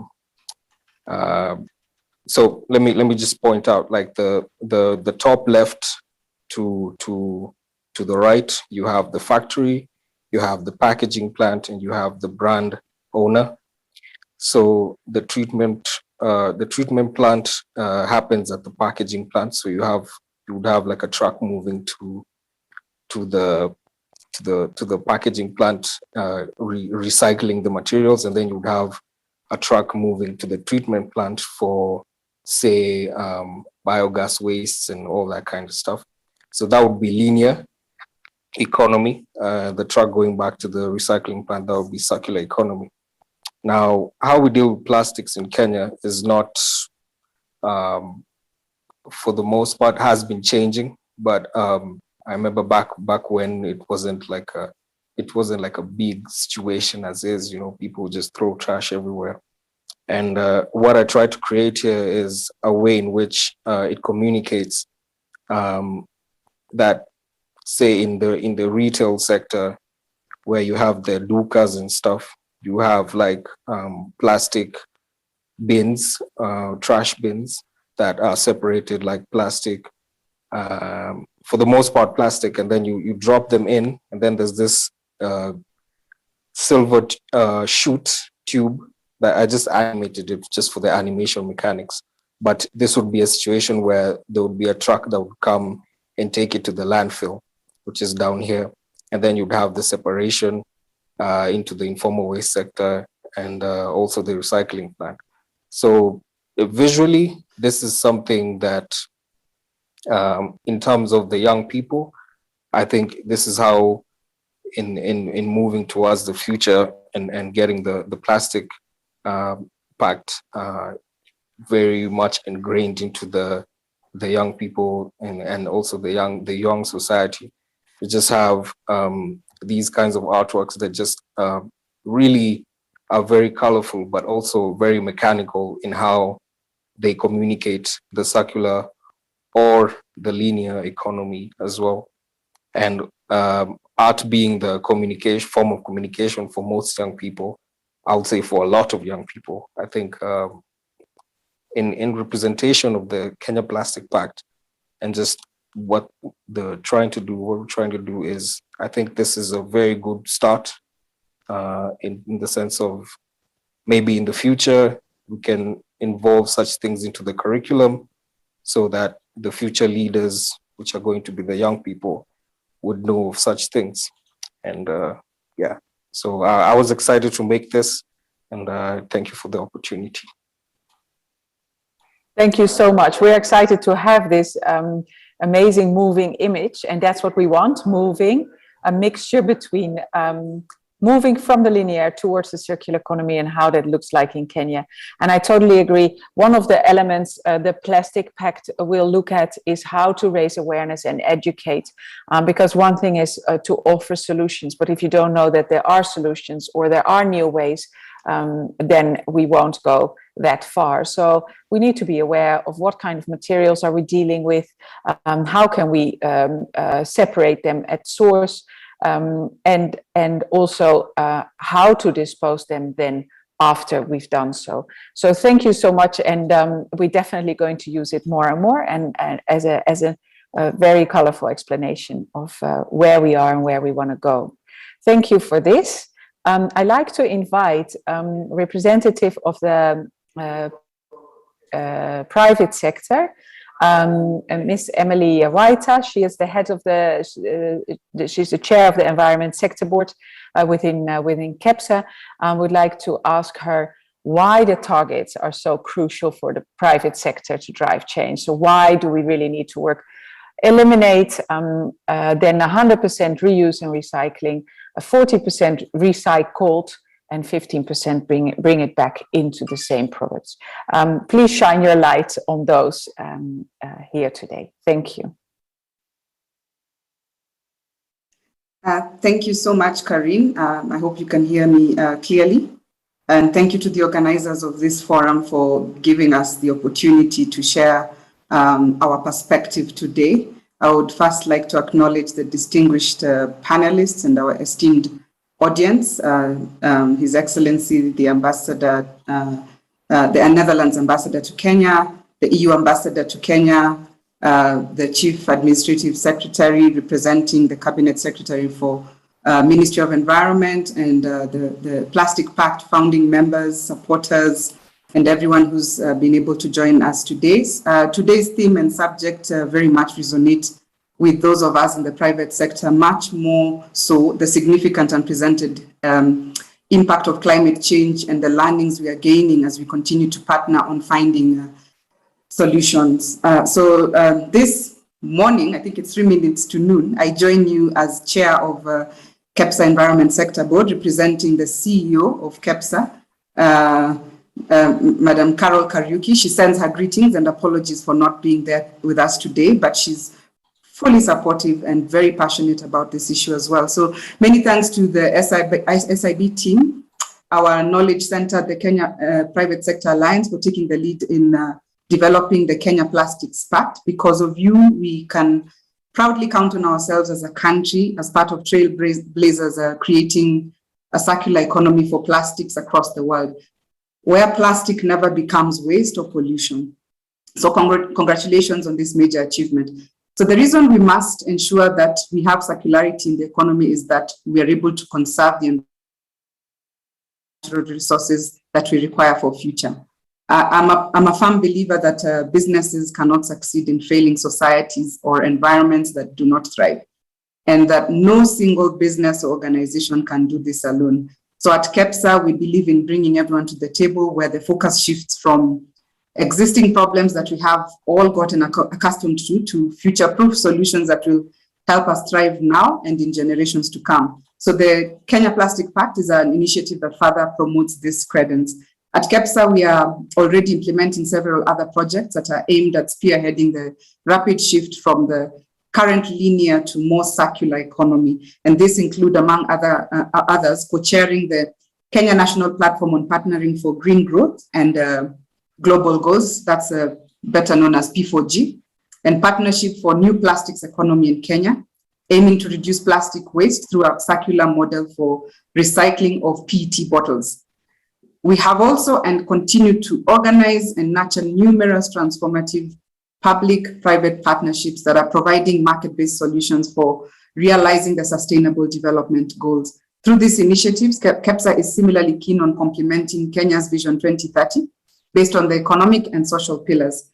The 4 2030 targets of the Kenya Plastic Pact will go a long way in supporting the achievement of sustainable growth in Kenya in relation to environmental protection. So the launch of the Kenya Plastics Pact couldn't have come at a better time, when we must all come together, inspire and implement solution-based activities to end this prolonged plastic pollution menace. As the book reading by Johnson Mwakazi stated, we must create the future we choose. So I commend the partnership between private sector, all our partners present here today, particularly the Ministry of Environment and Forestry, whose endorsement goes such a long way in cementing the credibility and importance of the pact for the economy. I think there's a lot going on in that space, especially with the conversations around the legislative environment to enable a circular economy. The European Union, as well as the Embassy of Netherlands, have provided immense support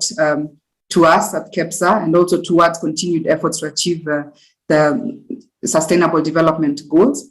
And the support from RAP, MAVA, and the Ellen MacArthur Foundation who spoke earlier, has made this day a success. So asanteni sana. Most importantly, I laud the founding members and supporters of the Kenya Plastic Pact for taking this move, taking this on seriously, believing and sharing in this vision, because without you, this pact wouldn't really work. So congratulations. And with that, I thank all of you for being part of this launch. I believe we will be the beginning of a fulfilling journey towards a circular economy for plastics, and Kenya can truly be the poster child for the continent. Thank you so much for your encouraging words. I completely echo what you just said, so thank you so much for that. I like to also introduce Honorable Ambassador for the Netherlands to Kenya, Mr. Brouwer, for sharing with us why also the Netherlands is supporting a circular economy for plastics, and already done that for a couple of years with us, even before we reached to this point where we are developing the Plastic Pact in Kenya. And again, we're very proud to be the second pact in Africa and really trying to lead the way. So would like to hear from you why the Netherlands already believed in all of this before we've created it. Thank you so much, Karen, and it's really a pleasure of being here today. And it's a pleasure because the fact that we are now here talking about the launch of the Kenya Plastic Pact is another sign that the awareness of the problem that plastic generates is increasing. Let me just very practically, it is increasing because if you look at the annual World Cleanup Day that's usually held in September, we can see also that more and more people are engaged in cleanups, becoming aware of the necessity to reduce and reuse and recycle plastics. And at the same time, we can also see that from all garbage that was selected in the Netherlands on that day, still 70% were items of plastic. And it shows that even though the awareness is increasing, the problem is still there, and a lot needs to be done. And that's why I think talking about the launch of the Kenya Plastic Pact is so opportune and well timed. Good news is that of the 37% of the plastic bottles that were found, of the garbage, of the plastic that was found, 37% were plastic bottles. And that was much smaller than it was in the past. And that is because in the Netherlands, we had the introduction of a mandatory deposit and return system for small bottles. So here you see already that by actions of government, by private actions, changes can be started up. I would like to underline that the importance to a circular economy for three planetary crises at the same time. One is the climate change, the other is the biodiversity loss, and the third one is pollution. And if we want to move towards a more circular plastic economy, we will have to reduce the amounts of plastic burned or thrown into our forests or rivers or oceans. And it will mitigate the unnecessary production and use of new fossil plastics as well, becoming smart and efficient in our use and reuse of those valuable materials. So we know ways forward. We can do it ourselves. We really need all of us to look at how can we limit the use of plastic and how can we avoid using avoidable plastics.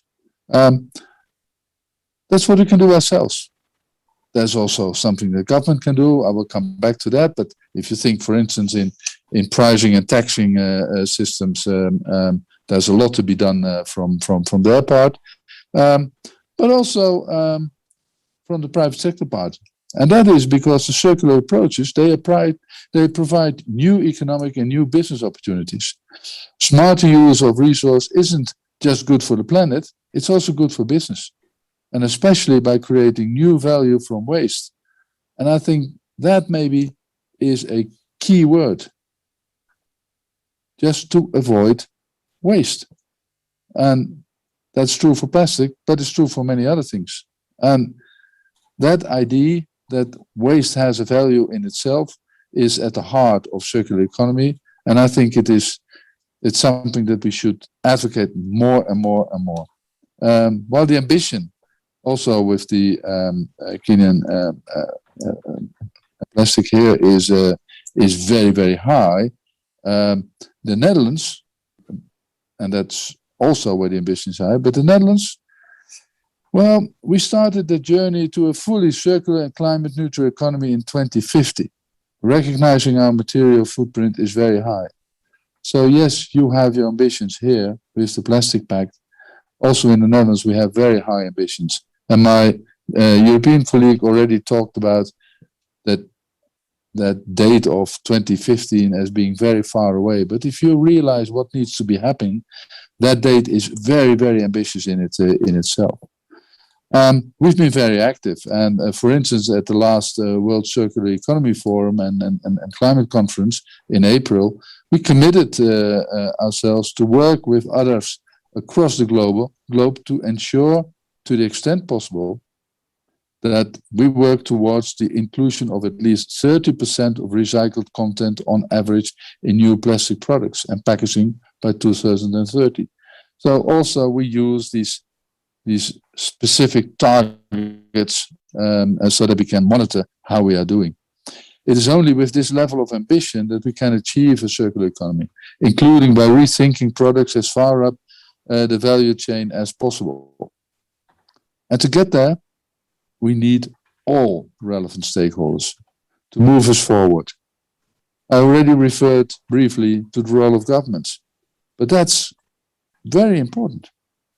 And we have seen it, for instance, with that example I just gave about the deposit and return system for small plastic bottles in the Netherlands. So a lot can be done there. And also what we see is that a lot of innovation on circular economy is happening with startup, with small companies. So to pay attention to that and to help them to scale up their activities and therefore become more important also as partners in the private sector, that is something that is so important. It's also important to invest in compliance and enforcement, typically a role of government, but also private sector can help there.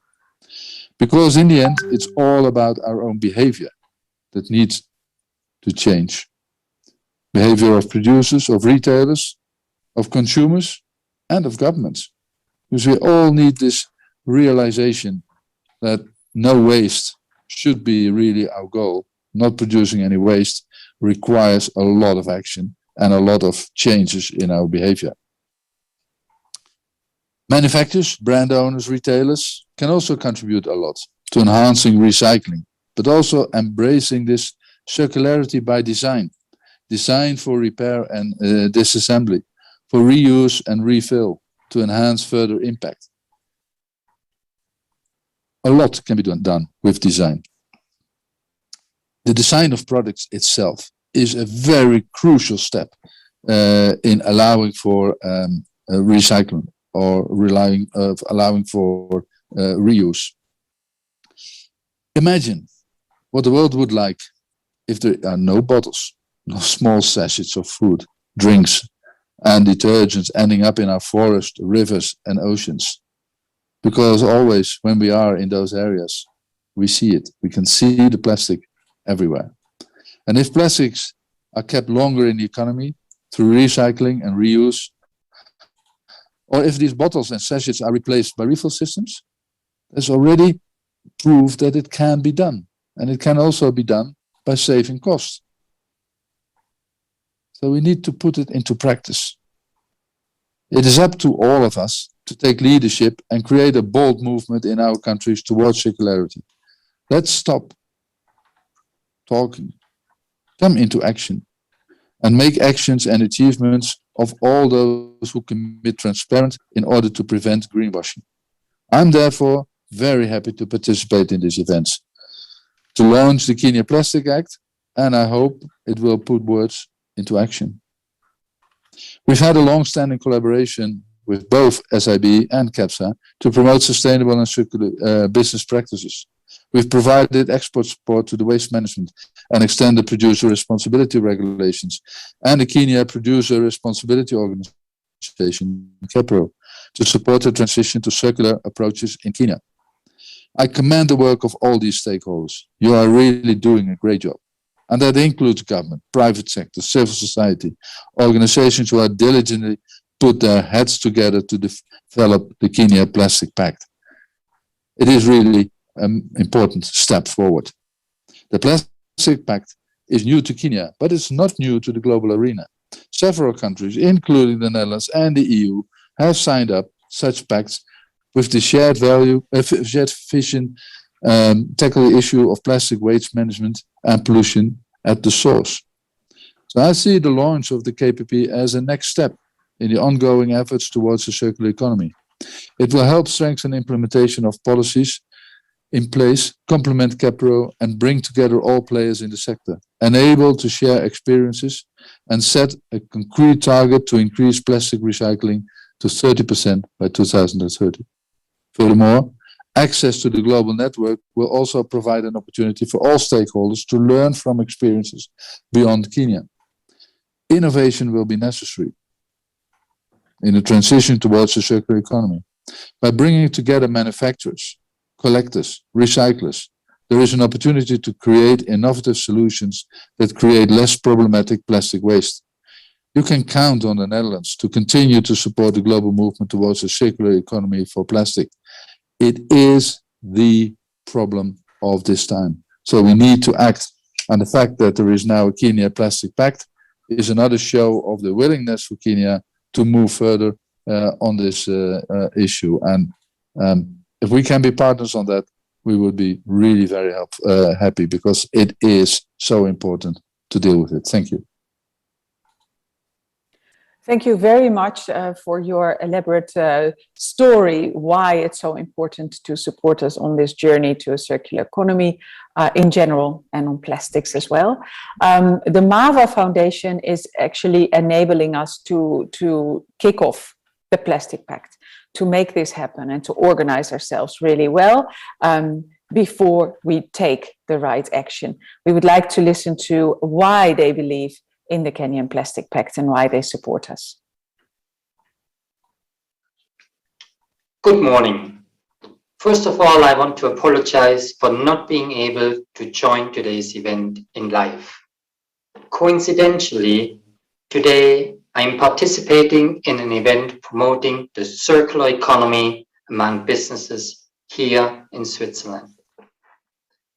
The very idea of helping to shape a new circular economy has and still is our main motivation for funding the activities that have allowed to bring together today those innovative actors that have realized that our current and linear way of producing, using, and finally disposing plastic needs to be rethought, redesigned, and eventually built.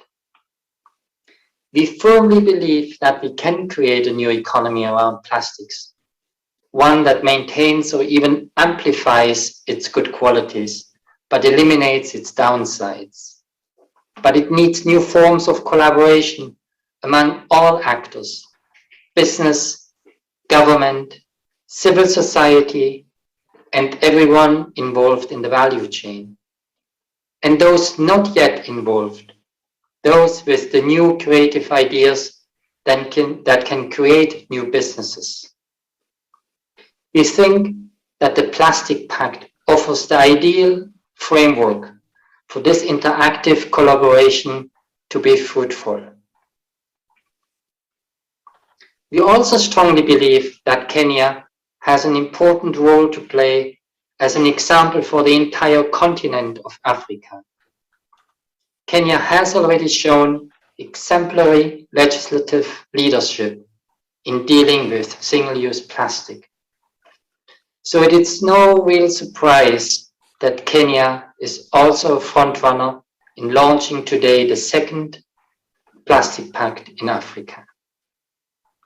I want to congratulate everyone having worked hard to get us to this point and to encourage you not to give up when it will get difficult in the future. I am convinced that you will generate ideas and solutions that will support better lives, respect the environment, and create profitable businesses with decent jobs. Let's turn the good words of today into real action tomorrow. With my very best wishes from Switzerland, have a good day. Great, thank you so much. Although it's virtual and a bit far away, we are very happy with the continuous support. Now, on behalf of the CS, Honorable Kyriako Tobiko, who couldn't make it, is here our Honorable Mohammed Elmi, the Chief Administrative Secretary for Environment and Forestry, to officially launch the Pact with us. Karibu. Asante sana. I've been listening to most of the speakers, and I can see there are great ideas and a lot of enthusiasm. So I bring the greetings of the CS, and I read his speech, and then we'll launch. You let me know how we do that. It is my great pleasure to be part of this gathering today to launch the Kenya Plastic Pact, which is part of a global plastic pact network. Today's launch marks another milestone to accelerate Kenya's transition from the current linear to a more sustainable and circular economy. I also note with appreciation that this event is happening as one of the sessions in the ongoing annual Sustainable Inclusive Business Conference, whose main focus is circular economy. The government, through the Ministry of Environment, has had a long-standing public-private collaboration and cooperation with the Kenya Private Sector Alliance, KEPSA, in areas of environmental conservation and protection. Through this collaboration, diverse policies and legislations have been developed, as has been mentioned by a number of speakers before. I also applaud the proactive initiative by the private sector, such as the development of the Kenya Plastic Action Plan 2020 and the Kenya Plastic Pact that we are launching today. To achieve a circular economy, I believe that we cannot work singularly, but must come together under a common agenda. I note that the Kenya Plastic Pact intends to bring all the stakeholders in plastics value chain together to pursue a common vision of creating a circular economy for plastics, where it never becomes a waste through an elimination, innovation, and circulation. This will make a major contribution in minimizing the damaging effects of plastics on the environment and build a long-term resilience. Kenya, like many other countries, we are grappling with the plastic waste and the pollution menace. And the devastating effect of COVID-19 have also aggravated the plastic pollution in form of face masks and other personal protective gears. Now, more than ever, we are reminded of the urgent need to implement solution-based initiatives aimed at advancing and transitioning to a more sustainable, climate-neutral, resource-efficient, and circular economy at a global and national levels. Kenya generates a huge amount of waste at a rate of 22,000 metric tons daily. 30% of the total waste collected is plastic and paper that can be recycled for various purposes, but only 8% is currently being recycled. One of the ministry's strategies to deal with these huge volumes of waste is to encourage segregation or at source. for ease of collection, for recycling and reuse, and therefore why it is important that the public change their behavior, as the artist has talked about. This initiative comes at a time when we have had extensive engagements with the private sector on the draft EPR regulations, which are about to be enacted soon. The EPR regulations provide that every producer shall bear extended producer responsibility obligation to reduce pollution and environmental impacts of the products that they introduce into the market and the waste arising from there. Ladies and gentlemen, further, the producer shall fulfill their obligation by setting up individual or joining established collective EPR compliance schemes operated through a producer responsibility organizations. The regulations go further to expound the obligations for both the producer and the PROs. It is hence imperative that the Kenya Plastic Pact should enhance fulfillment of EPR obligation both at the producer and the PRO level. In this regard, I urge the Kenya Plastics Pact initiative to familiarize themselves with these obligations and arrange our operations appropriately. While EPR is a necessary regulatory framework to move forward towards a circular economy, it is not enough in itself and will require to be complemented by a wide set of policies, voluntary industry action, and innovation towards a circular economy. I call on Kenya Plastic Pact initiative to increase the efforts of coordination and collaboration, as well as the flow of financial investment that encourage the expansion of infrastructure for circular and future-proof economy guided by the obligations set in the EPR regulations. Ladies and gentlemen, the launch of the Kenya Plastic Pact comes at a time much desired when the system calls for all relevant stakeholders in the whole value chain to come together to close the loop by promoting and embracing the elimination, the innovation and circular principles.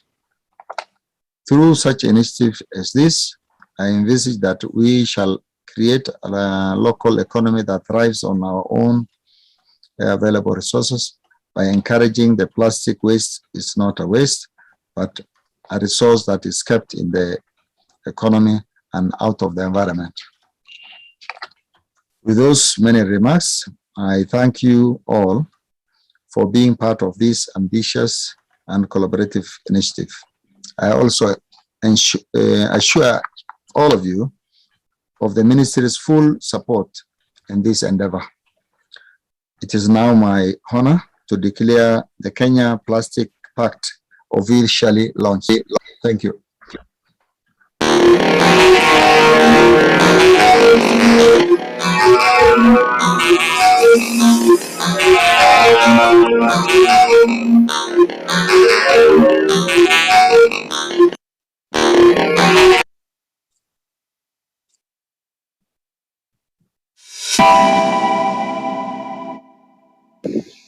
Plastic pollution is a global crisis. As much as we are advocating for a global legally binding agreement, we are in full support of the national-led solutions promoted by the Ellen MacArthur Foundation under the auspices of the Plastics Pact. At WWF Kenya, we believe and are fully in support of the Kenya Plastics Pact because it plays a critical role in convening all the stakeholders under a common vision and action plan to promote a circular economy for plastics. We at L'Oréal East Africa are proud to join the Kenya Plastics Pact. As part of our sustainability program, L'Oréal for the Future, we are taking ambitious measures towards a circular economy on the packaging front, such as, by 2025, 100% of our plastic packaging will be refillable, reusable, recyclable, or compostable. By 2030, 100% of the plastic used in our packaging will be either from recycled or bio-based sources. By 2030, we will reduce by 20% in intensity the quantity of packaging used in our products compared to 2019. To achieve this in Kenya, we know the magnitude of effort and collaboration that will be needed across the entire value stream. Suppliers, converters, brands, consumers, pickers, and recyclers. For this reason, we chose to join the Kenya Plastics Pact, led by the Sustainable Inclusive Business Team from KEPSA, with the support of WRAP and the Ellen MacArthur Foundation. We are very excited to share with our key stakeholders from society, industry, and the government to be able to create the future of circular economy in the country. I believe with this organization, we will have the right networks to leverage on learnings from other regions in the world and perhaps also share a few best practices and innovations from our country as well. Thank you. Karigida, the Quality Assurance Officer for Florence's Kenya Limited. Florence supplies new plant varieties and starting materials for annuals, perennials, pot plants, biennials, and cut flowers. As Florence's, we greatly value responsible business operations with consideration for people and the environment, and that is why our Kenyan branch has joined the Kenya Plastic Pact through the Sustainable Inclusive Business. Our vision in this initiative is to boost our ongoing efforts to reduce and redesign non-eco-friendly items and packaging materials. We believe the partnership and the information provided through the Plastic Pact platform will fast-track our journey towards reducing the carbon emissions. We look forward to doing business with you. Thank you. Hi, I'm Jessica from Empower. We are very happy to be joining the Kenya Plastics Pact together with all the members in order to tackle the plastic waste problem in Kenya as we are at the front line. Empower is a Norwegian startup building digital tools for transparency and traceability throughout the entire plastic value chain. With our tools, we are able to incentivize and crowdsource the collection of waste in local communities, improving segregation at source, recycling rates, but also the livelihoods of the local waste pickers. We will track the collected plastic throughout the supply chain and digitize the waste streams and helping brands and producers gaining an overview of the waste streams as well as being able to source the traceable recycled materials. So once again, congratulations on the launch, and we look forward to collaborating together, achieving great milestones in the coming months.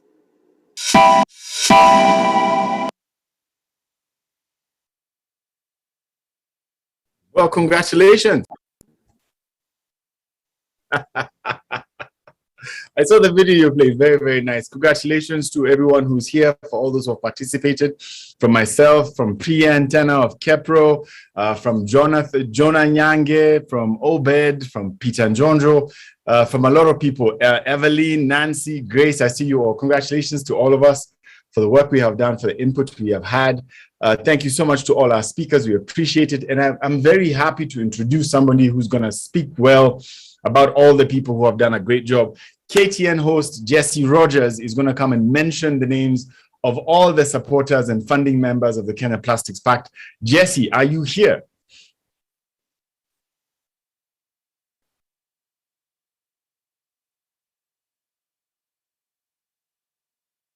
Jesse, are you on mute?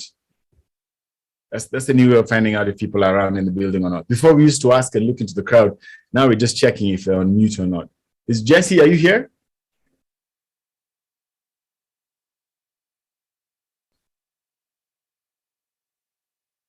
Karen, I don't see Jesse in my list. Oh, there you go, there you go.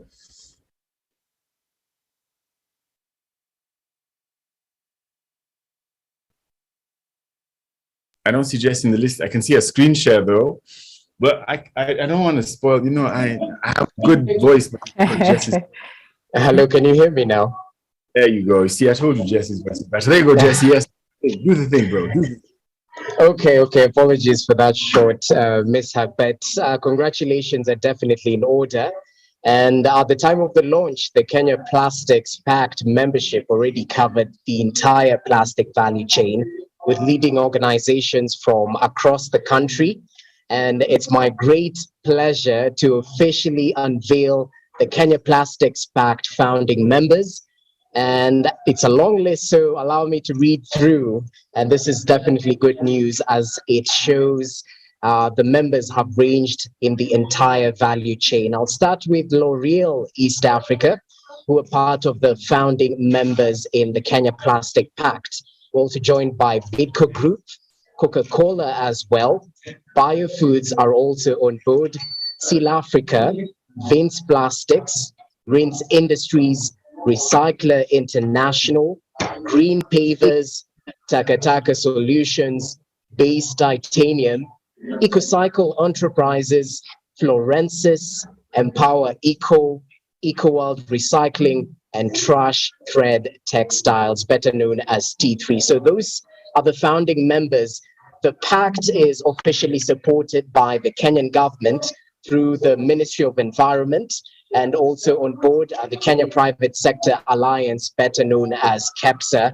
We're also joined by the Kenya Extended Producer Responsibility Organization, better known by the initials KEPRO. Also on board, the Kenya Association of Manufacturers, we had from them earlier on, the Retail Trade Association of Kenya, better known as RITRAC, WWF Kenya, the Worldwide Fund Kenya is also on board, We Center, who are known better as the Waste, Electrical and Electronic Equipment Center.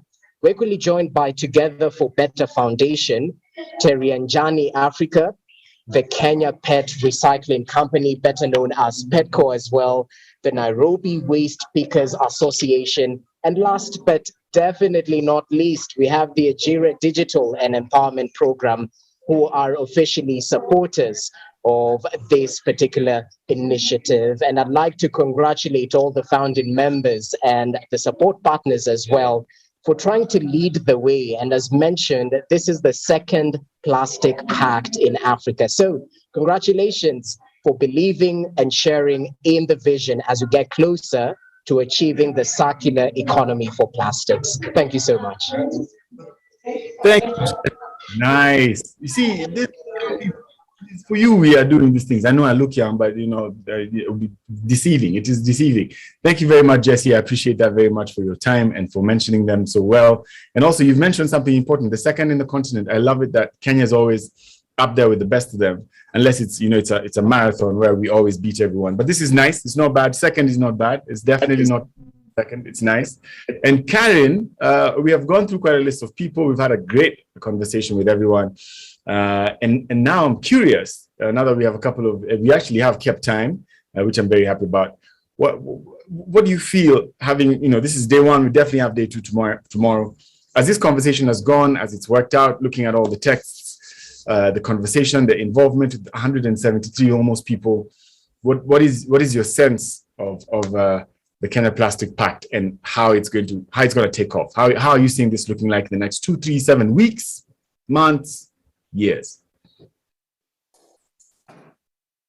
Thank you very much. Yes, as everyone is keen to actually address is that we've talked about a lot of things. We know it's needed and now it's time for action. So after the launch, we're going to create working groups and define how we're going to meet those targets. So we're defining a roadmap that is going to be designed with all of us. So all the stakeholders say, okay, that's the way to go. If we talk about elimination, if we talk about circulation, if we talk about 100% recyclability, and we look at all those targets, 40% recycled and 15%, how are we going to do that?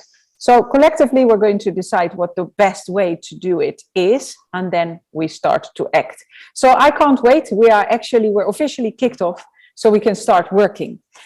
It doesn't mean that with the founding members, we stop people from joining. So please join. I would like to highlight that tomorrow we have some deep dive sessions on specific topics within the circular economy, and one of it is the Kenyan Plastic Pact. So if you want to know more and how it's going to work out, and you haven't been part of it yet, or you know someone who's crucial in this value chain, that represents a business, an organization, an association, to drive the change, please join us tomorrow for the session, and we are happy to share more of how and what we're going to do in the next coming weeks. So thank you for that. I think we have time, and we make time to receive questions, to have a session on questions and answers just now, before we have closing remarks and key messages shared by my team. So I would like to invite you and the rest of the speakers to actually address the questions we have in the chat box and others that come to us just now. Yes, I can see a few of them.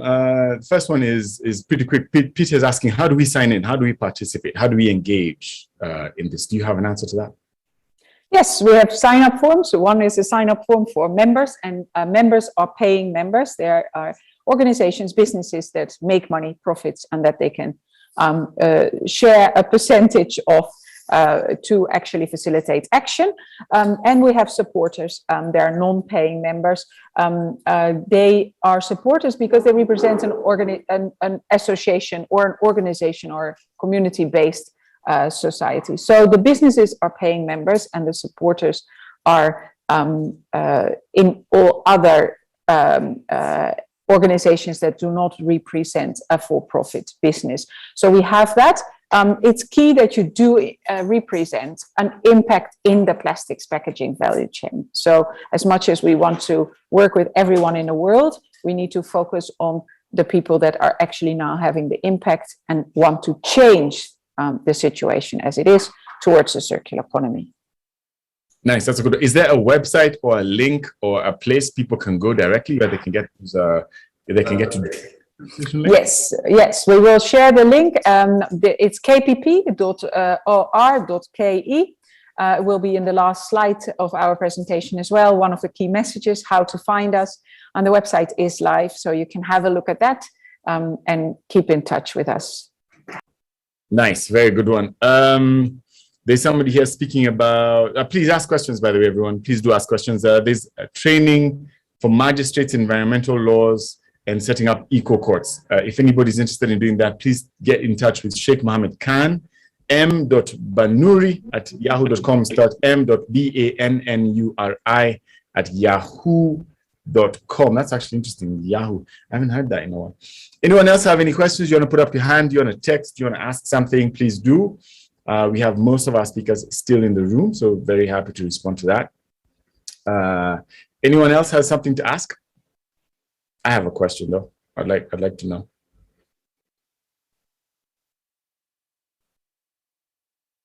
I think it's going pretty clearly. I'm concerned about, just as people asking, and yes, the link has been put up there, kpp.or.ke. You can go and find that in the chat. I'm also answering some of those questions. I'm curious about two things based on what we're speaking about. Dr. Macharia put out some it wasn't really a suggestion. He kind of said that there's a part where the government can play a role and there's a part where people can play a role. And there's policy that's been put in place to support companies and the like, but there's also stuff that people need to do in general. Karen, my question to you is very specific to the way we enforce environmental rules and laws. Is there anything you're seeing as part of the Kenya Plastic Pact that is going to be put out that is going to then become policy? For example, single-use plastics and the ban of that, things like straws, bottles, and the like, and a move from plastic to glass or something more reusable. Do you think that that kind of legislation is necessary for this to make sense? Yeah, currently we have a ban on single-use plastics or specific items in restricted areas. As a pact, we also look at, again, not per se what can we all ban, but actually what is really unnecessary and problematic, and we need to eliminate. And collectively, we need to shape that list. That list could be, it's focusing on plastic packaging, so you have to bear that in mind. And we can look at that and what's manageable for us to actually eliminate and to turn into either reuse or recycled materials, or we eliminate in general. And that's one of the targets we are having and working towards. And that could support regulations, laws, and initiatives that are initiated by the government. Same counts for EPR. It will be soon be a legal obligation to be part of a producer responsibility organization. But how do we really implement that? And how do we make sure everyone understands and that it's also being smoothly implemented and workable? And that might require improving the value chain of recycling. And we can support and develop activities around that. So yes, and those are the two targets. So yes, definitely we will have influence or can support and boost legislation and regulation that come from the government. Nice. Thank you very much for that, Karen. So I see a question from Peter. As I wait for the questions, let me just run through a couple of things people have said on the chat. From the Kenya Private Sector Alliance, there's the Pact membership is still open to all those interested in joining as members and supporters. Please email us at josephine@sustainableinclusivebusiness.org, josephine@sustainableinclusivebusiness.org, or communications@kpp.org, communications@kpp.or.ke. Lillian Marais is also here from Growth Africa. They are working with SMEs, small and medium-sized enterprises, to encourage them or integrate them to circular business models and to be part of the movement. Then there's a lot of great congratulations, which is very nice to see from everyone. And a couple of companies to mention. I'm going to be mentioning that in a moment. But I see a lot of packaging professionals here: WPO, World Packaging Organization, APO, African Packaging Organization, and all of these. I think packaging is one of those things we really need to talk about, because 95% of all the things we are receiving at home, especially after COVID or during and after COVID, come in plastics. And because predominantly many of them are food items or hygiene matters, plastic is a preferred packaging tool to make sure they stay hygienic and they last a longer time. So packaging organizations are definitely key to this. Okay, so Peter is asking, he's asking, to achieve this objective, there is need to embrace grassroots organizations like CBOs.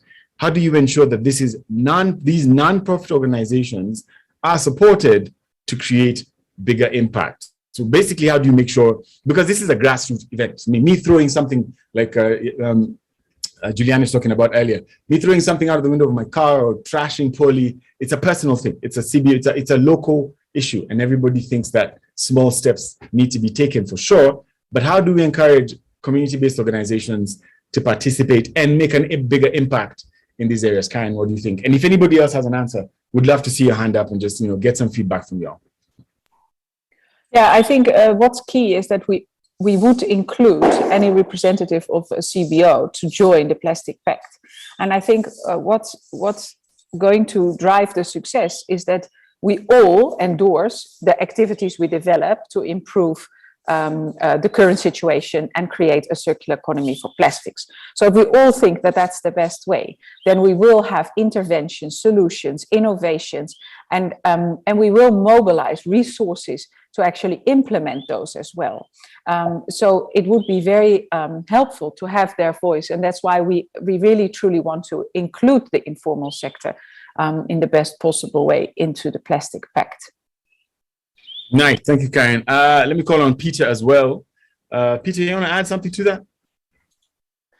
Yeah, hi. Just a couple of perspectives. So the Plastics Pact is a collection of really powerful voices, and I think through the Plastics Pacts in the UK and elsewhere, using those voices to amplify those messages, not just about prevention, but about trying to encourage citizens and consumers to choose the right items that are more likely to be recycled, for adopting reuse and refill behaviors, but also to understand the complexity of plastics and biodegradable plastics and all the different things that are very complicated. So RAP has several campaigns. We have our Recycle Now and our Clear on Plastics, which actually is being adopted by other plastics pacts for the context of those countries. So the communications is definitely part of the program that KPP will be developing in months to come. And that's where, through the supporters and members, we'll be trying to get them to share those messages.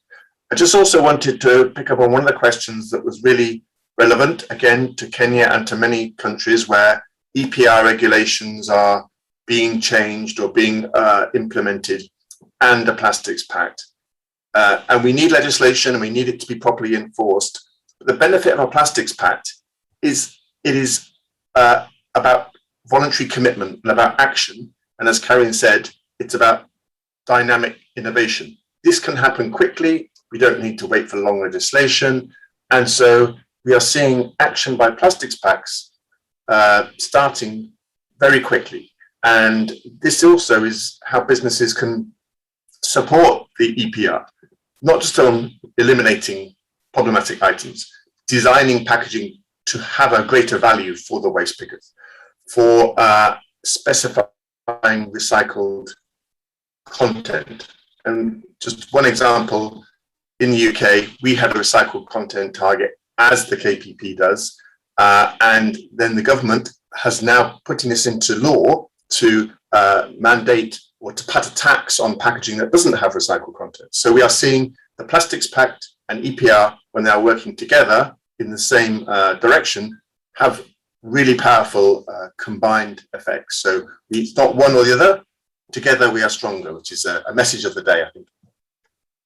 Nice. Thank you very much. In fact, I'm going to go back to Andrea Hellman's text from about 10:55 a couple of hours ago. He said, we need a great solution that the backbone of waste picker can generate a sufficient income. However, the market prices for recycled plastic is very high compared to virgin plastic. So Peter, I'm still going to come back to you on this. Recycled plastic needs a lot of attention in the process, including inclusive reduction capacity. I don't understand that. Attention in the process, inclusive reduction in capacity. So it must make also economic sense for the companies who are willing to use recycled plastic to start with manufacturing that product. If the product on the end becomes so expensive because of price of raw materials, the customers can't afford it. So for instance, to give an example, post-industrial clean, only one type of plastic, shredded and packaged, costs in Germany 35 shillings per kilogram. If we are going to consider to empower and help those who are in this space of especially the manufacturers of recycling, we must make sure that the value chain isn't broken, but it isn't expensive. So in that case, basically what he's saying is, if recycling costs more than getting something off the shelf that is a single-use plastic or whatever, what incentives can we bring? And especially when you're talking about what the government has done in terms of the law, what incentives can we bring to make it so that recycling can be cheaper? If removing taxes is something we should do, if coming up with tax incentives or tax breaks for companies that do recycling, for example, or something of the sort. What else can we do to make recycling more affordable, more profit-making for manufacturing companies? Just briefly, and this is why it's so powerful having the recyclers joined up to the Kenyan Plastics Pact, as well as the businesses who produce and place plastic on the market, because that's where actually one of the biggest barriers to recyclers is having robust, reliable end markets. So the fact you have, L'Oreal and big Co and everything signed up, Coca-Cola, is really important, as well as having the recyclers such as Taka Solutions, because that brings scale for investment, for more efficiency, for greater volumes, and that will bring the price down for recycled plastics. We also know that having long-term contracts and commitments does bring the commitments for investment. We are seeing investment in the recycling sector in many countries where there's a Plastics Pact, driven by those targets and driven by that collaboration. So yeah, it's not easy, but obviously we are seeing also gas and oil prices rise globally now. And that disparity between virgin and recycled, which has been low for the last 18 months, is likely to be go the other way as virgin prices go up. Nice, thank you, Peter. That's smart. I've got two hands up, Priyan and Anthony. Before I go on to them, I'm going to point out Peter Owini. He's talking about their plastic harvesting idea. He's asked that we share it. that's happening in Kisumu in a small CBO he is in. He's going to put out his contacts. Anyone who's interested in doing that, please reach out to Peter. It seems like he's doing something out of his own heart, and we should definitely lift him up. Priyan Chana has her hand up. Priyan, you want to say something? I'm sure the host can find you and give you power to speak.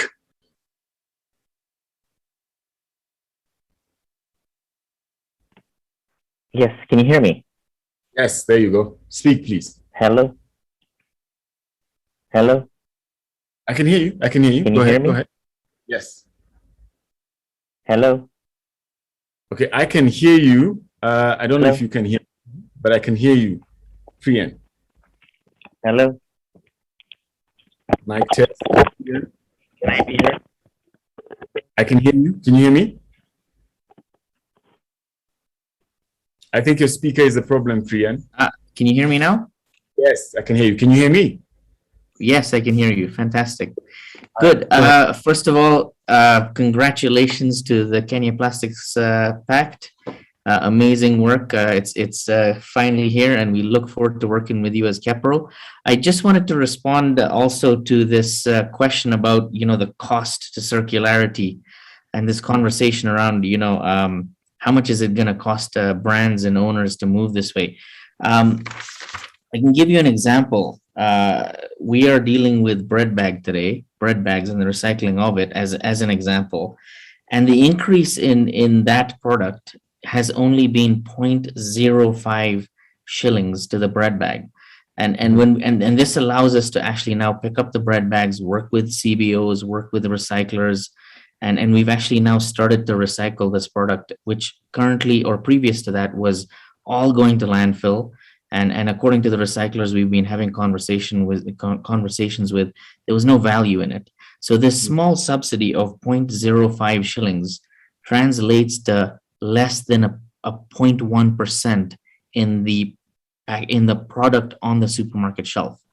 To put this into perspective, a lot of businesses face bigger increases through taxes, through forex changes, through raw material changes, through labor costs, and all these other costs that businesses see. These are the costs that we manage on a day-to-day basis, and having a tiny cost in dealing with sustainability and circularity is to me, from the conversations we're having, really not a big increase in having brands out there that talk the talk and walk the talk, right? So I want to encourage people to look at the bottom line cost. It's not that much. This is based on live examples that we're seeing, and the impacts that it really makes on the ground are huge.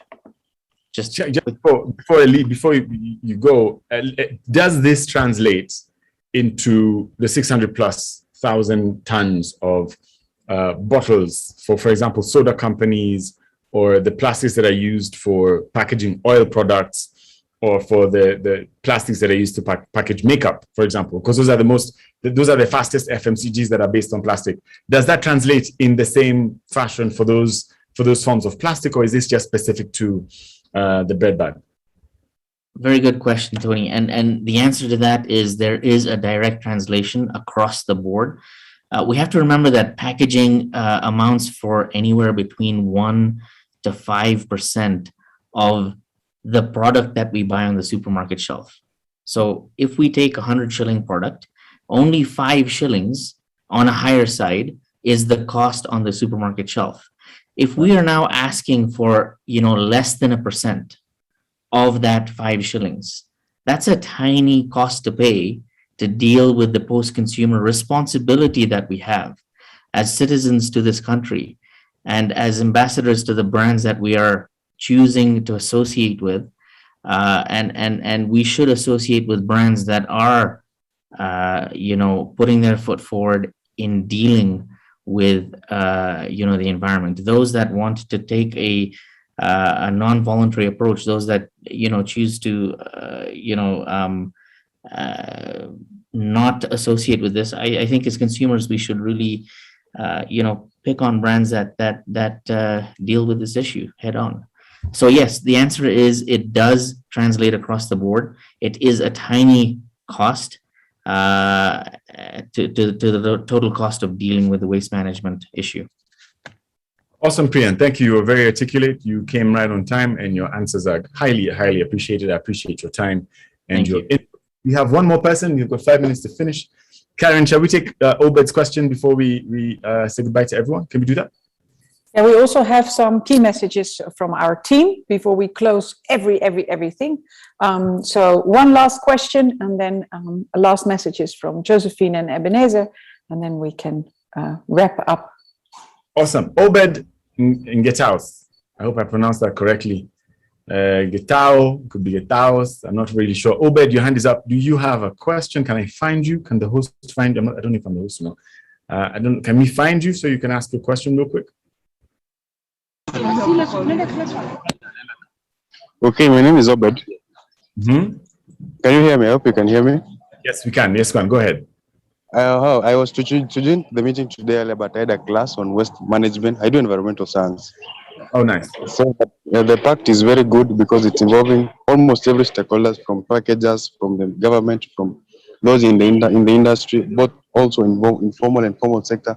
So it's a good one. I plead to be a supporter in kind. How is that? I cannot afford the membership fee. Oh, okay. So I see what you're asking. Okay, so you're asking as a person who can't afford the membership fee, do an individual or as an individual? Okay, there. Thank you very much, Karen. What can a single human being do if they want to just and be a volunteer or add value as a person? Is there a place for them? And also as someone with capacity, because I come with an environmental background, so it would be very important to get to be there.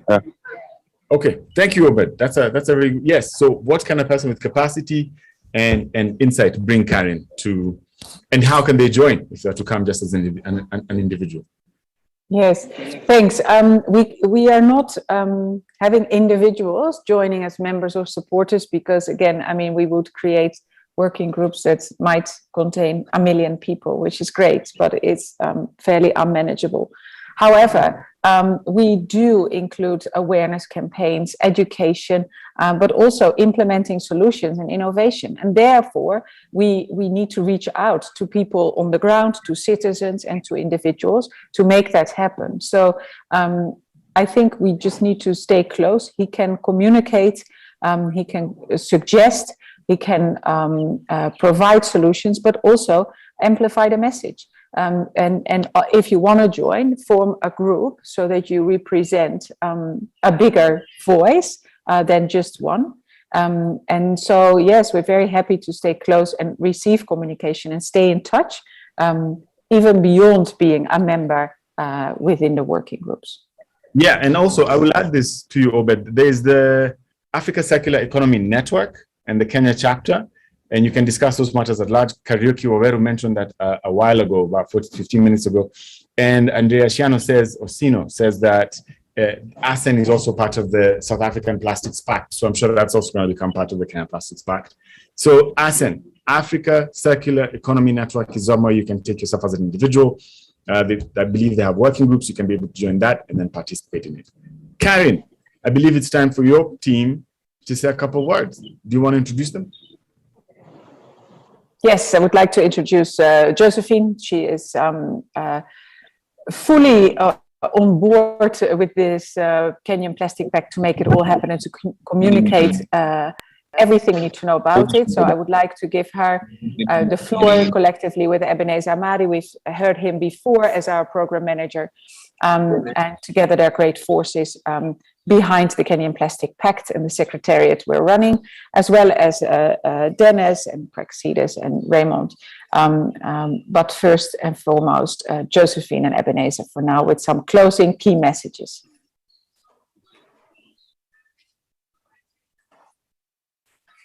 Ebenezer, you can go first.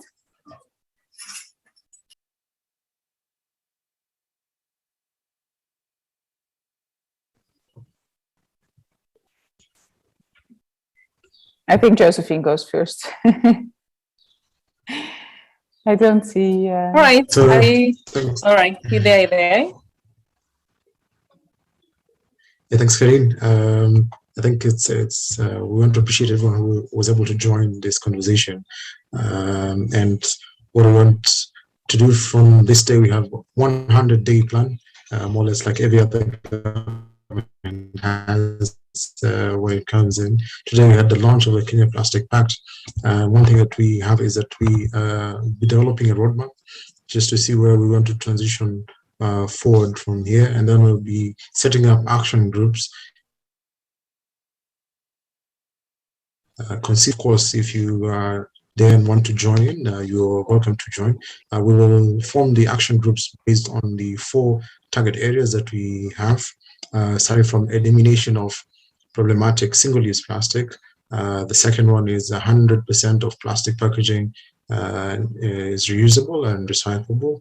The third one, ensuring that 40% of plastic packaging is effectively recycled. And lastly, 15% average recycled content across all plastic packaging. So we appreciate your time today and welcome all the partners in the sector to join us. We want our membership to grow. We'll also be introducing reporting process where each company will be providing data and converting this into reports. We will have also benchmarking sessions so that we can integrate innovations within our processes. So thank you so much. My name is Ebenezer Madi. Have a nice day. I introduce to you our communications officer, Josephine Moira, who will give us the key messages. Great. Thank you very much, Amadi. And once again, congratulations to everyone who made this day a success. Without you, we couldn't have made it. Thank you to all the founding members and supporters for bearing with our push and our many meetings and emails. That is what has made today what it is. And we look forward to putting into action what we have promised to do. And by 2030, we will look back to this day and say, yes, we are proud to have made this decision on the 7th of October, 2021. Now, for those that we had the communications meeting with, we focused on key messages about the Kenya Plastics Pact, because we all want to be aligned. So I think the first one is that the Kenya Plastics Pact is a trailblazing platform and a collaborative one for that matter, because we're not focusing on one part of the value chain, but we aim to bring everyone on board, from the businesses to brands to also the informal waste sector, because we believe that by coming together under one table where we have discussions on solutions and not so much on the problems is what is going to help us to swiftly shift from the current linear model to a more sustainable circular economy. So we are really excited about what we are going to achieve, and going forward we'll be having a lot of communications around the Kenya Plastics Pact. So stay tuned, follow our pages, Kenya Plastics Pact, on Twitter, Facebook, Instagram, and LinkedIn, as well as on YouTube, where we'll be pushing on the agenda of what we are going to do to create a circular economy for plastics, where it never becomes waste or pollution, but it is put back into the system. So once again, thank you very much. Congratulations. We are happy people, and we look forward to working together to making Kenya a better place. Thank you very much. Back to you, Karin. Thank you very much. Yes. So with those wise words, we can close this session and actually get to work, start working on the Kenyan Plastic Pact, from actually tomorrow. So if you want to know more, if you want to invite others, tomorrow we have a session on the Kenyan Plastic Pact in the second day of our conference on circular economy. So please join there as well. There are other workshops like what do we lose if we lose our biodiversity? So there's something interesting for everyone in any sector and in any space. So thank you very much for being part of the Kenyan Plastic launch, and we wish you a super happy day. Super, fantastic. From myself to everyone else as well, have a good one. See you all tomorrow. Be safe out there. Thanks for participating and your time. We really appreciate you coming, and we look forward to seeing you tomorrow. Take care.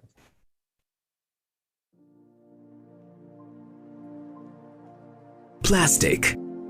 We take, make, use, throw. And our beaches, forests, wildlife pay the price. But there's another way. We are bringing together businesses, the government, policymakers, NGOs, all united under a common vision to create a circular economy for plastic. A country where plastic never becomes waste. Together, we can eliminate the plastics we don't need, innovate so the plastics we need are reusable, recyclable, and circulate the plastics to keep them in the economy and out of the environment. Let's ditch our throwaway culture and create a smarter, cleaner, and a circular economy for plastic. Together, we can inspire others to do the same. Kenya has already embarked on the journey, but we need to go further. Join us, sign up to the Kenya Plastics Pact, and together we can unite and change the story. We can make a difference.